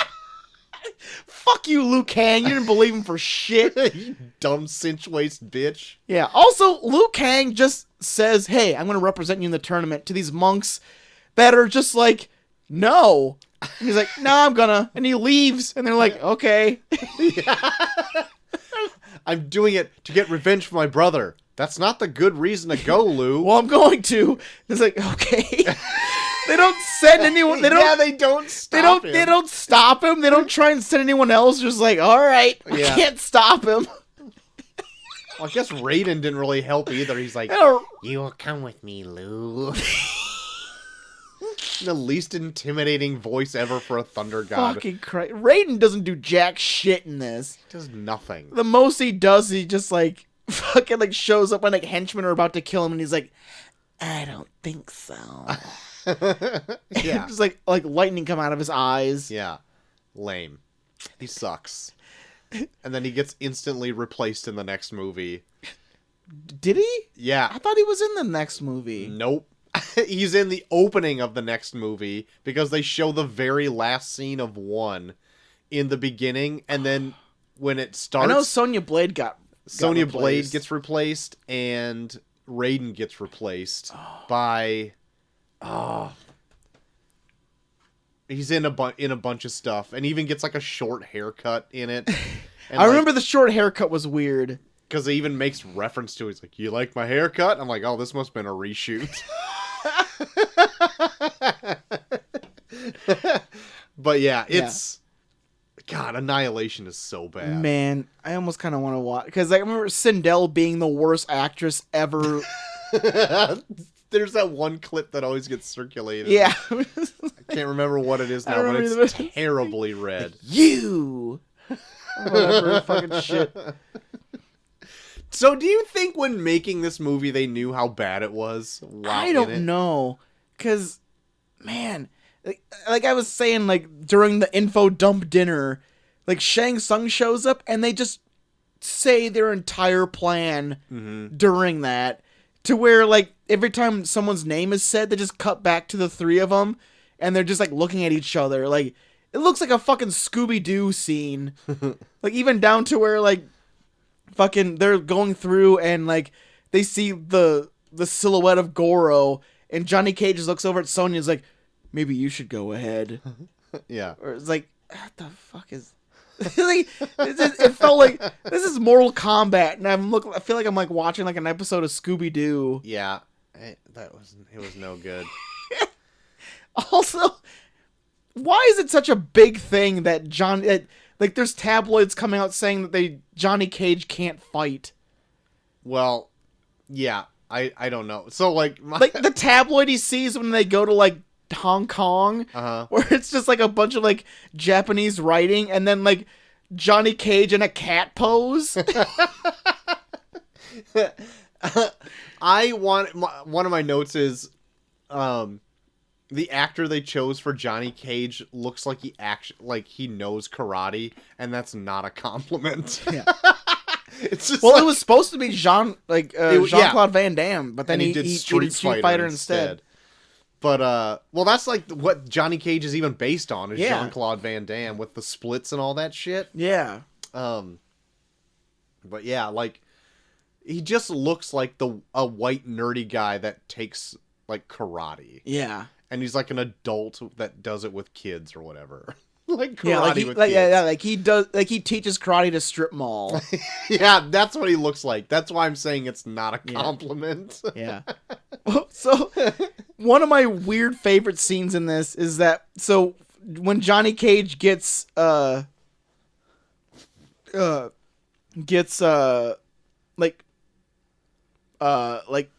to do the tournament, it's from this like weird like portly karate master, I guess. I thought it was maybe like an actor. Was it like a martial arts master? He called him master something. Oh, when he showed up, but it's daylight. Yeah, he's like filming a scene. It's daylight, and this guy's like, "Hey, you should do this tournament. Like, people are saying that you're not good at karate. Right? You should do this tournament and prove people that you're the best." Yeah. And then it cuts to a scene where it's pitch black, and the guy turns into Shang Tsung. Yeah. So I want to see what the fuck did Shang Tsung do as his portly kung fu master between when it was fucking bright as day out and super like dark night. That's a good question. Like so just gallivanted around as this, just walking around and like this karate master or actor for no reason. Like it just cuts to it's pitch black night out, and he's in this like empty back lot and just turns back into Shang Tsung. Right. Like was it like a Cinderella thing? Did you have to wait till midnight? Yeah. To turn back into Shang Tsung? That's right. He had until midnight until he turned it back to his pumpkin. So fucking stupid. So when the movie came out, I want to say like the martial arts in this were pretty great when the movie came out. Yeah, I was really into it. But I was also a kid. Yeah, and this is like back in the 90s where like all of like major fight scenes were just like very calculated, like slow punches. Because like even like going back and watching Air Force One for credits due, all the fight scenes are like that. Just like very like calculated, like throwing back all the way you can punches into like the big like where like nowadays like fight scenes you see nowadays are very MMA inspired. Like even like watching like Avengers, like watching Black Widow doing like her weird head scissors UFC like leg trips and shit like that. Like fight scenes are so different nowadays. It's like going back and watching this where it's like so much of it is karate based, but it's like very calculated karate based where like it doesn't feel like an actual fight anymore. It just feels like why are you going so slow? We rehearsed this a few times. Yeah, exactly. Um, Like, you watch any action movie from back here, like Lethal Weapon and shit, like, I remember, like, the thing I loved the most about Lethal Weapon 4 was that they brought in Jet Li, who, like, did actual karate where it looked like an actual fight, instead of just, like, just all the way back throwing punches. Yeah. Well, even, like, at the end of this movie, like, Liu Kang is supposed to be, like, the karate master, right? Yeah. He's, like, the hero of Mortal Kombat. Yeah. And he's fighting Shang Tsung. All he's doing is throwing huge haymakers. Oh, yeah. Like, lefts and rights. He does the whole fucking thing where he's just, like, windmill punching him over into the pit. That's all he and did. It's he so hits him stupid. like 900 times just like that. Not even. He hits him like 12 times. No spin kicks. No nothing. He just fucking winds up and haymakers him. Like, I was surprised that they gave him the bicycle kick when he fought Reptile. I figured he'd save that for the very end, because that's what he's known for. or at least that flying kick, you know? Like, Yeah. nothing. He doesn't Doesn't he give him the flying kick at the end? Like, No, he does like a fireball punch. Oh, yeah, he does like the fucking Hadouken Yeah. into the fucking... Or even like shot a fireball. Because he... Yeah, because and, he can do that. Yeah, he wonders in the how... game. Even if like in the movies, like, how did I even do that? Like... Mortal Kombat, who gives a shit? Yeah, it's Mortal Kombat. Yeah, you're another realm. The rules don't make sense. Yeah, he fucking turns into a dragon in the next one. Who gives a shit? Yeah, that's true. I actually couldn't remember if that happened in this or the next one. Because I was getting at the end of this one, I'm like, it'd be really weird if he turned to the dragon right now. And thank God he did not. Didn't. Also, he's talking to Shang Tsung at the very end, right? He's got the big dragon medallion on the floor. Yeah. Shang Tsung's up on that ledge, up that staircase. Yeah. And he's down on the floor. I laughed so hard when Liu Kang says, "You can look into my soul, but you don't own it." And then the camera never cuts, but follows Liu Kang to proceed to run up the entire flight of stairs, killing any dramatic tension at all, and like watches him run up this small circular flight of stairs to then stand in front of a pose in front of Shang Tsung ready to fight him. They should have made some cool shit where like he just like jumped up there. Right. Where it was like, holy shit. No, they just watch him like run in real time. Yeah. Up the not even stairs. run, gallop. He like gallops up the fucking stairs. Pranced. Yeah, he pranced. That was to the point where I was like belly laughing because that was so funny to me. Yeah. And I also don't think he knows what a flawless victory is. He says it for every match. Luke, flawless victory. Well, yeah, he does. Like Shang Tsung does. But then at the very end, I felt like they needed to give like Liu Kang a one-liner to go out on, and he didn't have a flawless victory because Shang Tsung got some hits on him. Yeah, he kicked the shit out of him. Liu Kang, you don't know anything about Mortal Kombat. They should have like something where like Sonya just walks him and she's just like finish him. Yeah. Or some shit like that. Yeah. They've been badass. Yeah, shoots a fireball at him. Yeah. Bicycle kicks him while he's on the ground. Straight up fatalities him. Yeah, rips out his bed head of with spikes. spine attached. That'd be fucking great. Or does his weird fatality where he turns into the arcade machine and drops on him. God damn it. Oh my god. It's probably a brutality now. Oh yeah, it's not for cool sure. to be a fatality now. I think I got through all my notes. But yeah, this I guess going into this movie, I had like pretty high expectations because the last time I remember watching this, I must have watched it with like a group of friends and was like having a great time with it. Yeah. Or watched it like a long time ago and I'm like, man, that kicked ass. And I watched it this time, I'm like, this sucks. Yeah, I know. Well, our very well-known Twitter follower Sam even like put out a thing where he was like, "This is great, but it is dated." And it was like, that's probably a really good really good review for this, where it like is dated AF. Dated as fuck. Yeah, for sure, because it was like Yeah, I remember watching this as a kid and loving it. I think I even liked Annihilation as a kid. Yeah. Even though Annihilation's probably shit times more worse than this. Yeah. And yeah, it's just everything is so like choreographed and so slow, and like the only things I really liked were like Liu Kang and Reptile's fight and Shang Tsung and Kano. Mhm. Everything else was just like, holy shit. Yeah. When is this gonna fucking end? Yeah. So yeah, like in terms of this, like I wanted to like it more, but holy fuck, it's it. I had to really scrape to really dig anything in this. So I'm gonna give this like a D plus. Yeah, I was not even gonna be that generous. I'm not gonna give it an F. I was gonna give it just a solid D. Yeah, Like I did really like Kano in this. I did me really like too. Kano, and I like Shang Tsung, and like they worked their ass off to try and make this interesting. Yep. So I can appreciate it for that. And I did really even though there's fight scenes nowadays that are way better, like I felt that Liu Kang Reptile fight was pretty good for its time. Yep. It's just everything else felt so choreographed and dated that I was like, holy fuck. Yeah. Like once that Reptile fight came up, it was like a breath of fresh air. I was like, thank God. Yeah. They're like, this feels like an actual fight in some sense. Yeah. And then I thought that Mortal Kombat theme was more rampant throughout this movie. It only shows up maybe twice. Yeah. I was really looking forward to it more, and it never showed up. Yeah. It's like at the beginning, and then like oddly at a point where they just fight a bunch of henchmen. Yeah. Like you think it'd be in like a more like standout point. It's like, no. Nah. Just a bunch of henchmen show up and they play the Mortal Kombat theme while they kick the shit out of these guys with like wrapped up heads. Yeah.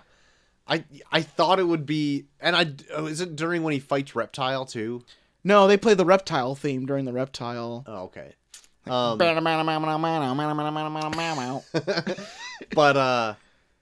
yeah, I think that would have given it like a burst of energy. That's the best part about the movie is the theme. I get so psyched.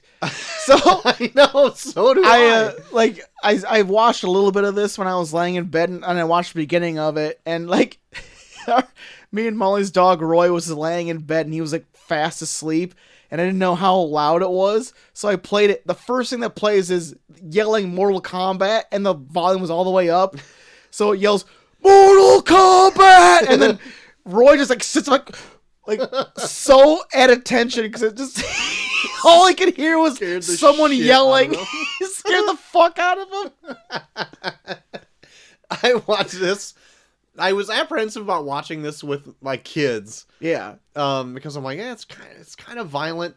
They were fine. Like all that Macy wanted to see was the dragon boat. Once she saw it, she's like, look, Dad, a dragon boat. Where's the dragon boat? That's what she asked the whole movie. They gonna get on the dragon boat? I'm like, man. Yep, maybe. We should keep watching. God. It's so weird what kids take out of what I want Macy to be part of the show because everything she has the most innocent ideas of everything. All like we're talking shit about this and she's all about dragon boats. Yeah, she wanted that dragon boat. That's all she wanted. And wanted to know where it was at all times and when it was going to be ridden. But it was quite disappointing for me. I would probably give it a D. Yeah. I know. So I even wrote down all of the Turn Around the Movie winners, and I even made up my own list. Okay. So, the winners up to this point, Troy, is... I'm going to write them down so I don't forget. Our first one was UHF. Okay, Our second one was Tombstone. Uh-huh. Our third one was Falling Down. 4 was Jerry Maguire. 5 was Platoon. 6 was Misery. And number 7, this one, Mortal Kombat. So, I have my list. Misery. Of my favorites, starting from number 7. My number 7 is Mortal Kombat. What? Name them all again. I'm missing one. UHF, Tombstone, Falling Down. Jerry Maguire. That's the one. Platoon, Misery, Mortal Kombat. Okay. So my number 7, this took it, Mortal Kombat. Yeah. My number 6 is UHF. Okay. My number 5 is Tombstone.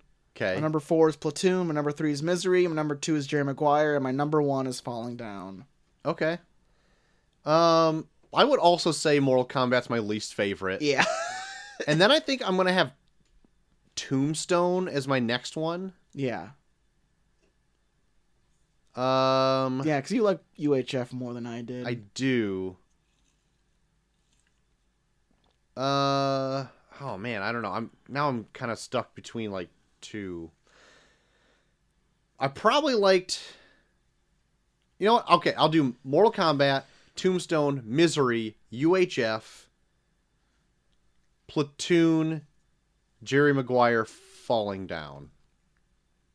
Right on. I think that's all of them. And I even think, even while Falling Down, I wasn't having like the best time because it made me uncomfortable watching Yeah. it now. Yeah. So I probably would I'd rather watch UHF over this. But like looking back, like it is a Man, Falling Down's good really good. made movie. Oh, that's so good. But we also have other like Mortal Kombat things we wanted to touch on too, like the games. What this is all based on. Yeah. I never really got into. I liked Mortal Kombat because I always tried to play it when I saw it at the arcades. If I would go to the arcade. Oh yeah, for sure. But I never owned like the first three. The very first one I owned was Mortal Kombat 4, and that's like probably the worst one. It is like the first one that went 3D. Yeah. And so it had a game-breaking mechanic in it where you could just sidestep everything.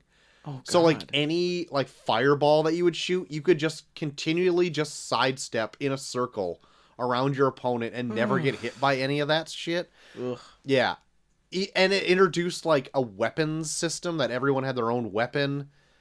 Oh God. So like I don't know. I wasn't a fan when they also had that in like one of the other like PlayStation 2 ones where every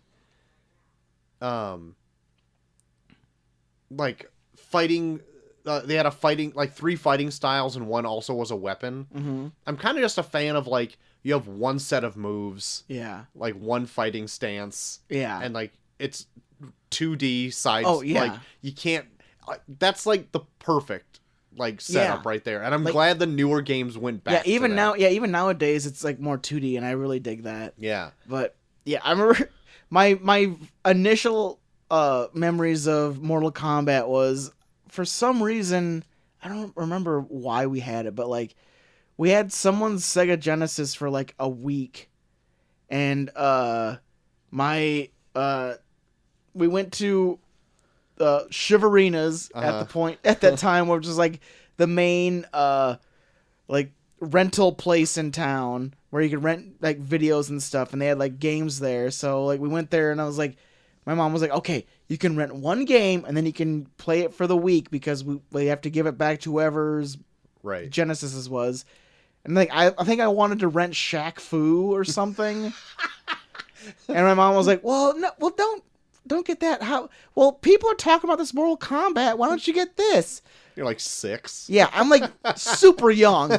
So like I listened to my mom, and I think it was like Mortal Kombat 2, and it was like I was still at that point where like blood made me cry.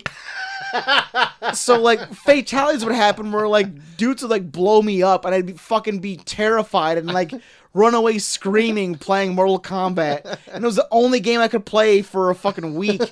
So I'd keep trying to play it because it was traumatized. yeah, because I keep trying to play it because it's the only time I had a Sega Genesis. So I'd keep trying to play it, and I'd keep getting fucking scared and crying and running away for like a week. It sucked.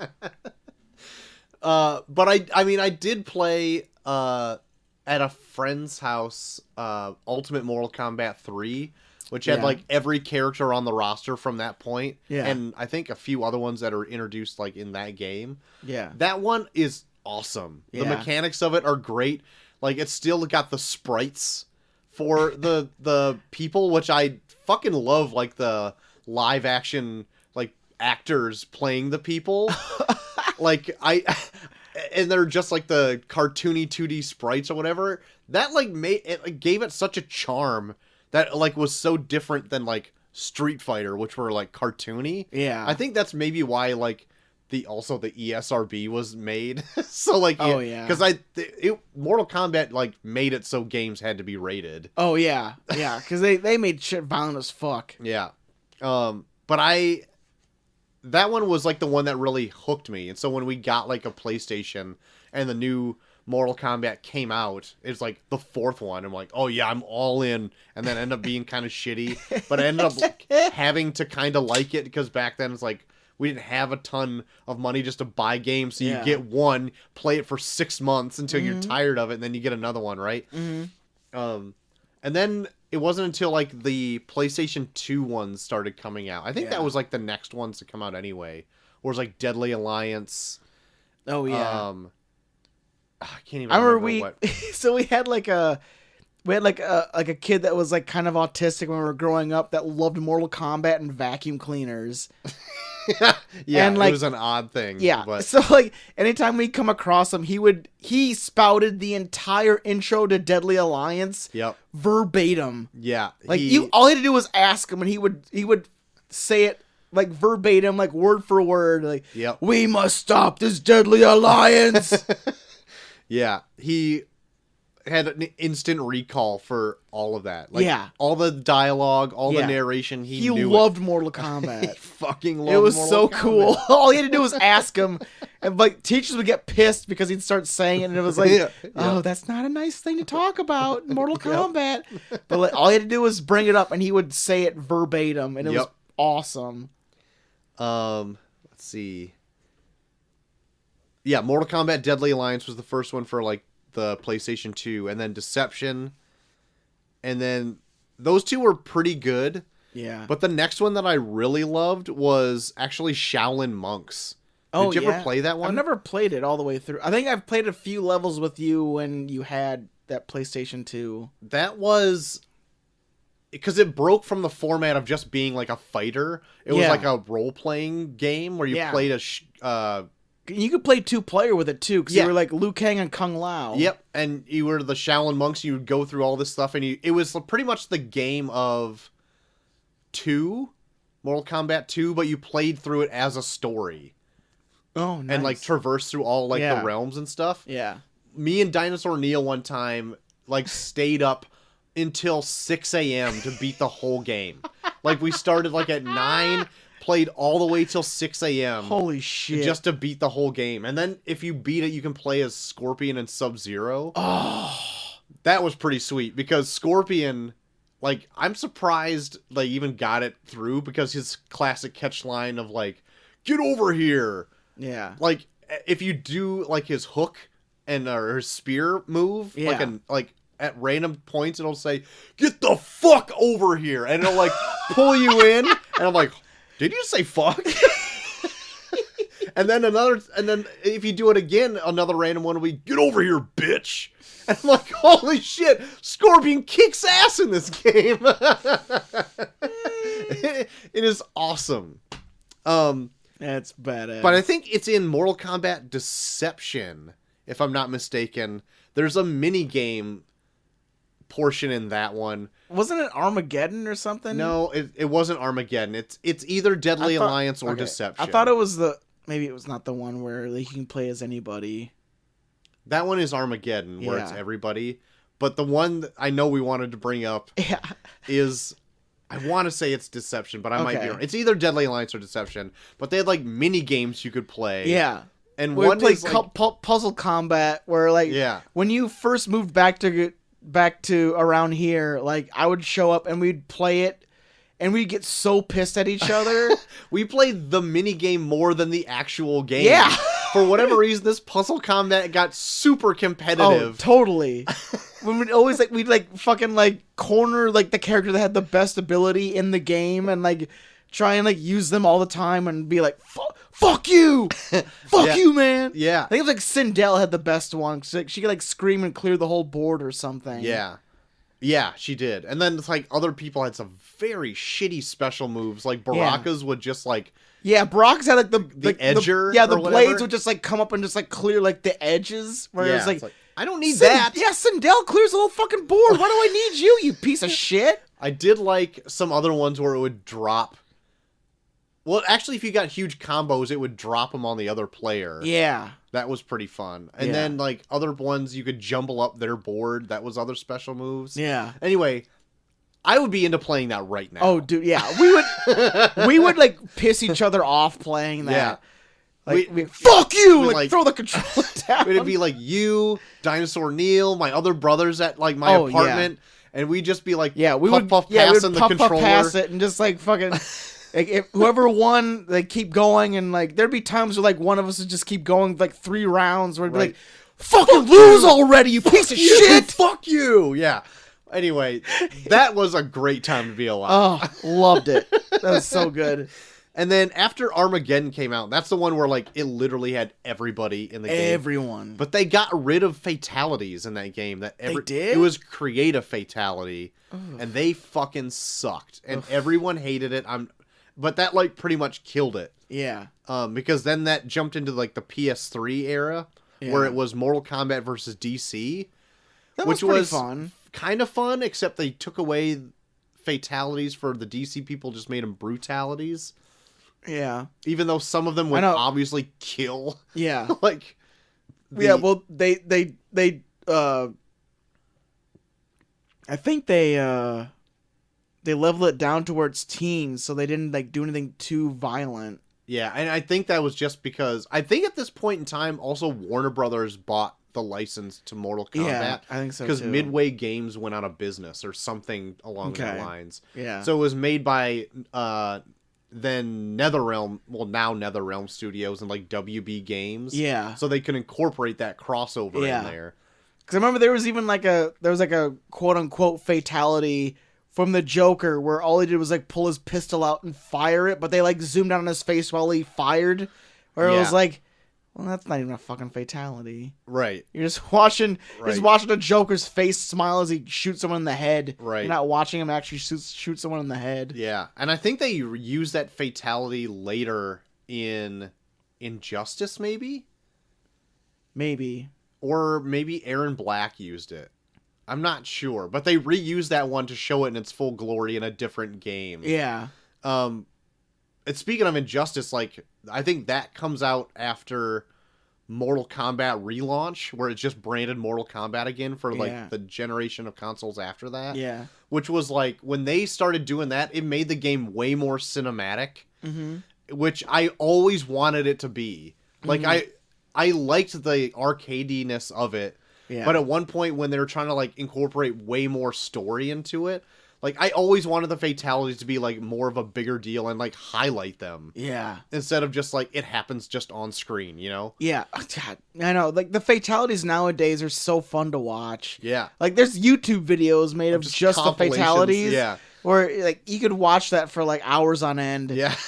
Well, that's pretty much when a new game comes out now of a new Mortal Kombat game. Like, I usually don't buy it until they have, like, the super deluxe gold edition where all the DLC characters are in it and you can buy it for $10. Yeah. That's when I'll pick up the game. Yeah. Because I'm a diehard fan.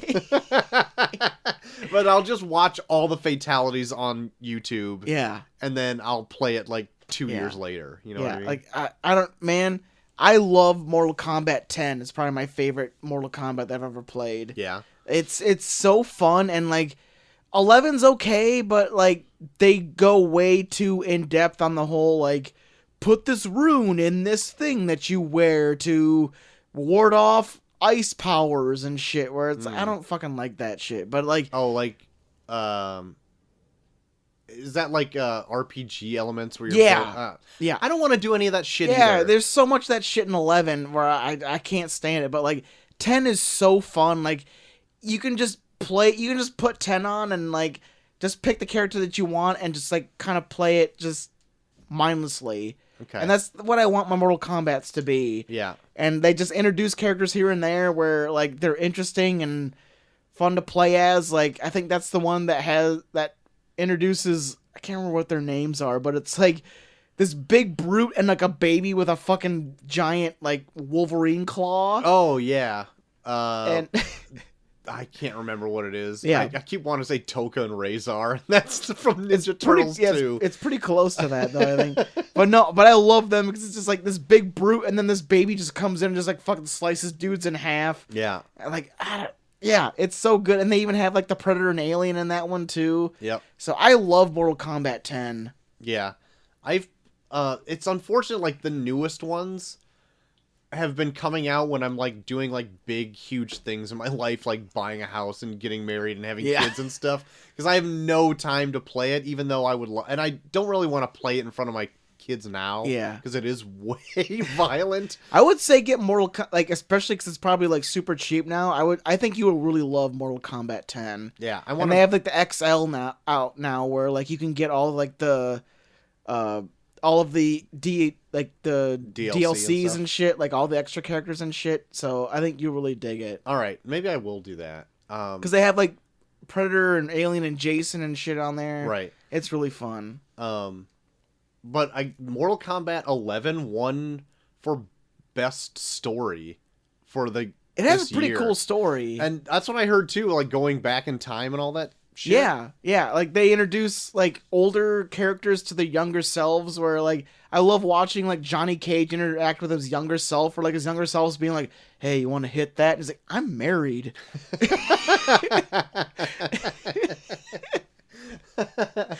But no, it's a lot of fun. I really dug like Mortal Kombat 11's story. Yeah. All right. Sweet deal. I saw over the holidays it had like a bit of a sale on it, but it still didn't have all the DLC, so I was still gonna wait. But so yeah, that's pretty much my history with the Mortal Kombat franchise. Like, we talked about as much about the video games as we did the movie. And apparently that new movie's coming out sometime. I think it's supposed to come out like around this time next year. Oh yeah, you're right. Like a January dumping ground. Yeah. But I wouldn't expect anything less. Yeah, I'm curious to see what they will do now that like we have like an established like fighting style where it's like more MMA and more fast paced. Yeah. And they introduce that with like the ideas of Mortal Kombat in and of itself. Like I would like to see more. I would like to see like a Mortal Kombat movie be less like following 3 heroes battling a bunch of villains and more like Rat Race, where like you're following different stories. Oh yeah.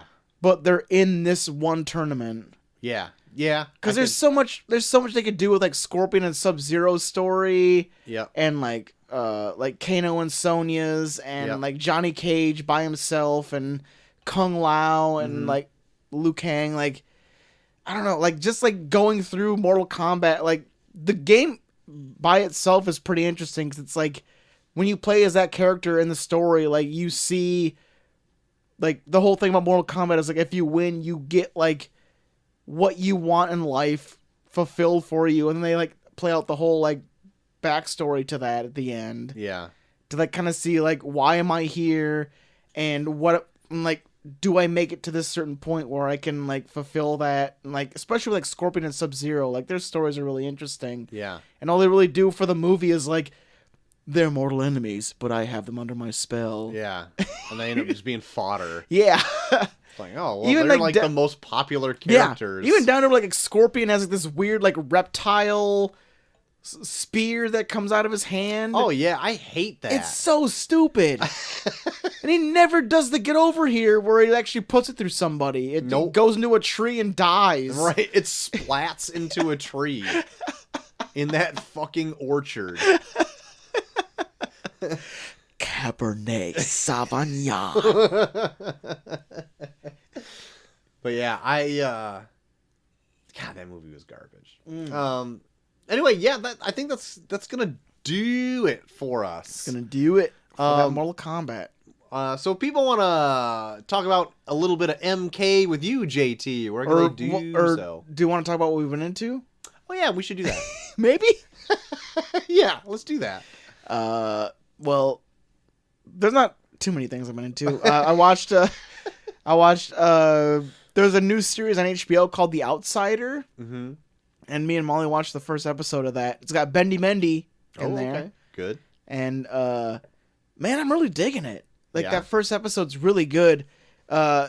It's about Ben Mendelsohn plays like this detective who's on the case of someone just murdered like this young kid in the woods, and they have all this set evidence that points to this dad played by Jason Bateman. Mm-hmm. And they have him pretty much dead to rights. They're about ready to put him away in jail until they get this evidence that shows that he was actually like in another state, like 70 miles away. But like they have video footage of him committing the crime, and also this footage of him being at like some conference like all these like 70 miles away.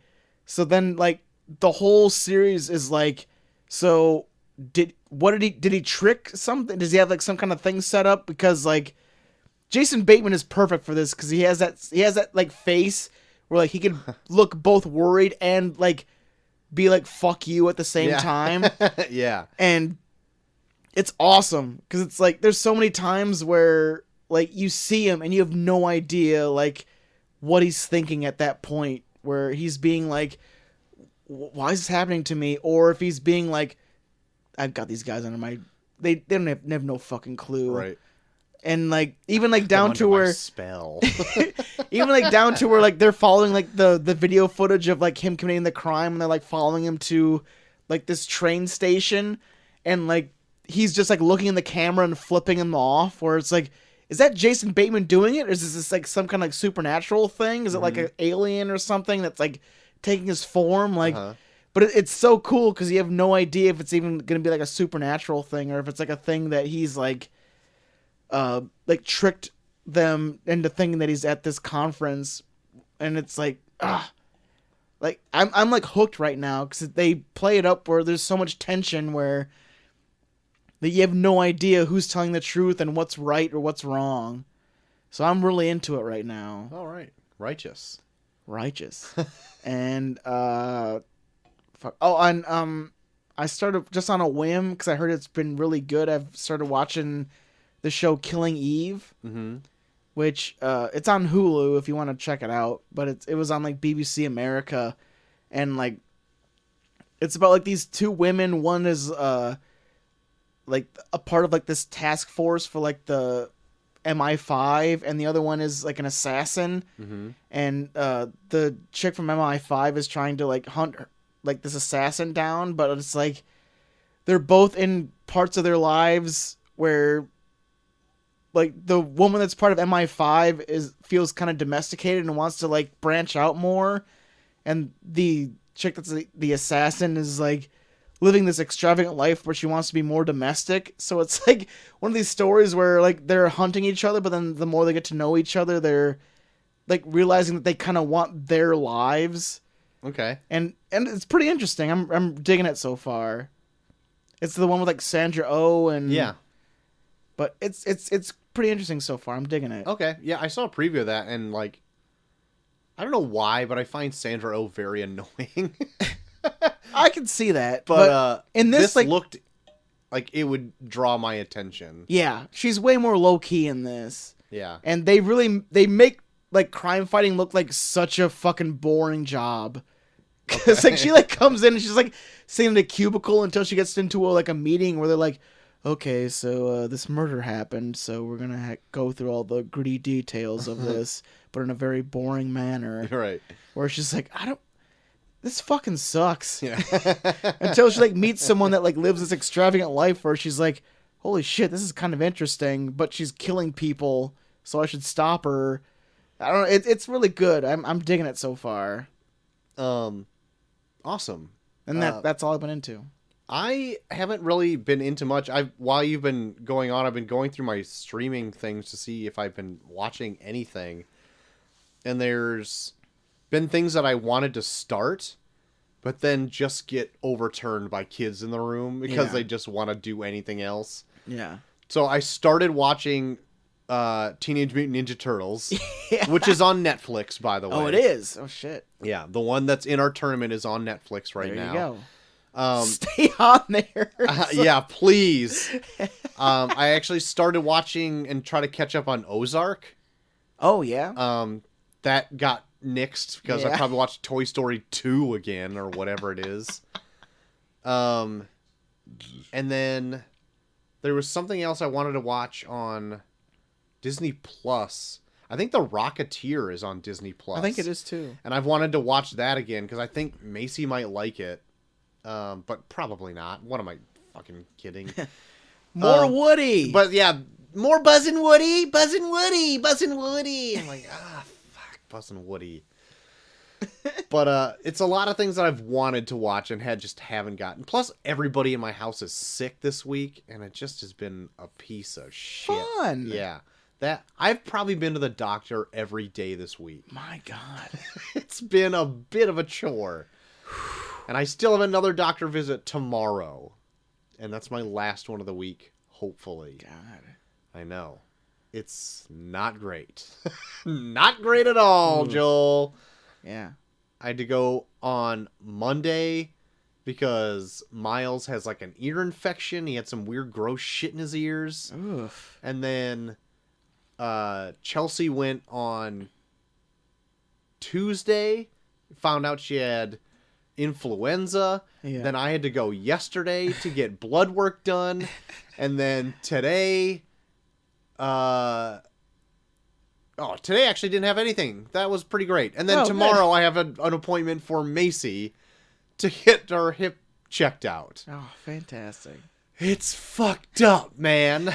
Don't have kids. Yeah. Then meanwhile, you got me and Molly that don't want to like pay off our fucking fucking health insurance. Wow, what the fuck's it called?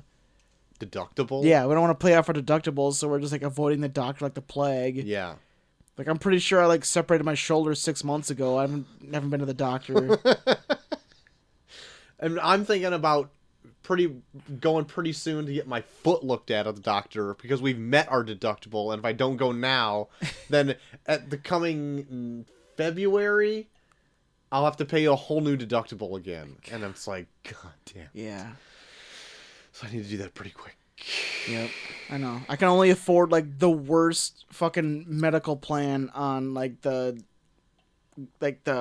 what is it, like the Marketplace fucking marketplace shit, and it's like a fucking like $2,000 deductible. Yeah.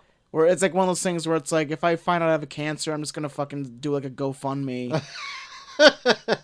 That's the only way I'll be able to fucking like use that.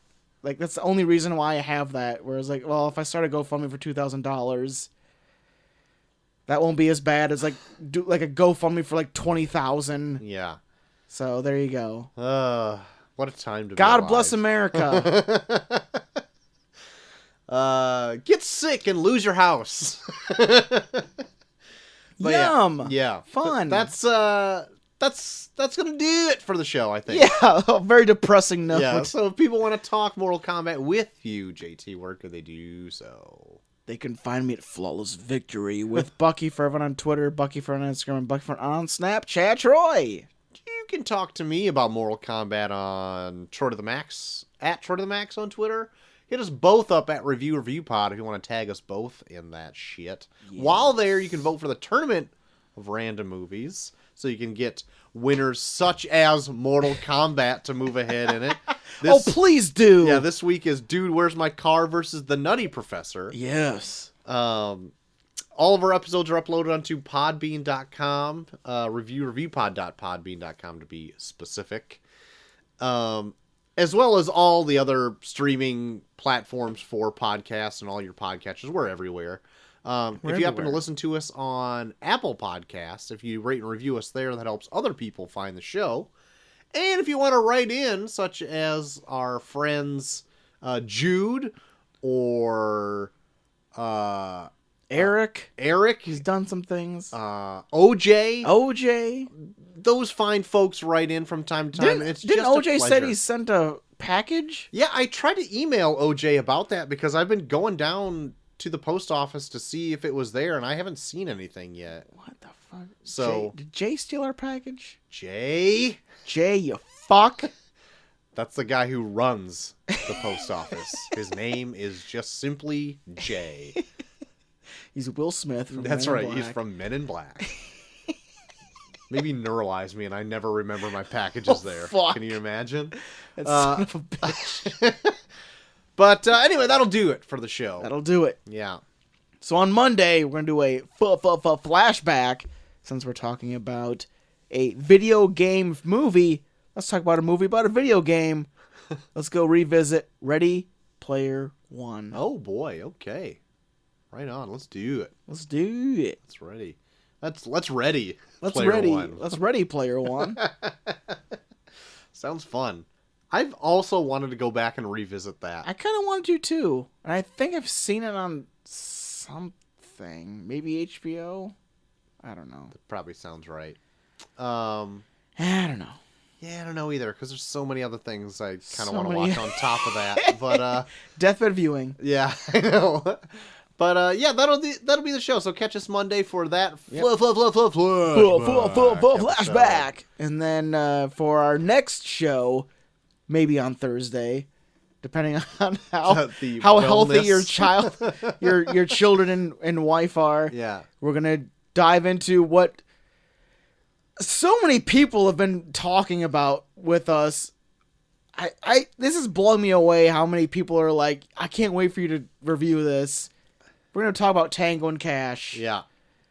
I watched a trailer for this the other day, and there's a scene where they're showering together. Sweet. And like, Hopefully they high five in the shower. and like there's like a part where like fucking Kurt Russell drops the soap and picks it up, and like Sylvester Stallone's like, whoa, I'm not like that. And like Kurt Russell's like, I don't like you that much. That's the whole scene. That's in the trailer? That's in the trailer. Awesome. So Sweet. if that's in the trailer, imagine how fucked up this whole movie's I gonna can't be. wait. And I can't wait. I remember watching this as a kid. I don't remember anything from it. I just remember watching it as a kid. And yeah, it's gonna be amazing. I hope so. They try to play off Sylvester Stallone as like this like business genius where like all they really do is they just show him like reading the Wall Street Journal with glasses on. That's just a shorthand, you know? That's really to get you in the character. Oh my god. I can't wait. Oh, I can't wait for Tango and Cash. Tango Cash. Watch it up. Watch it up. But that'll do it. That'll do it. Until next time, I have been Troy to the Max Hey, Extreme. I'm JD3K. And we are off.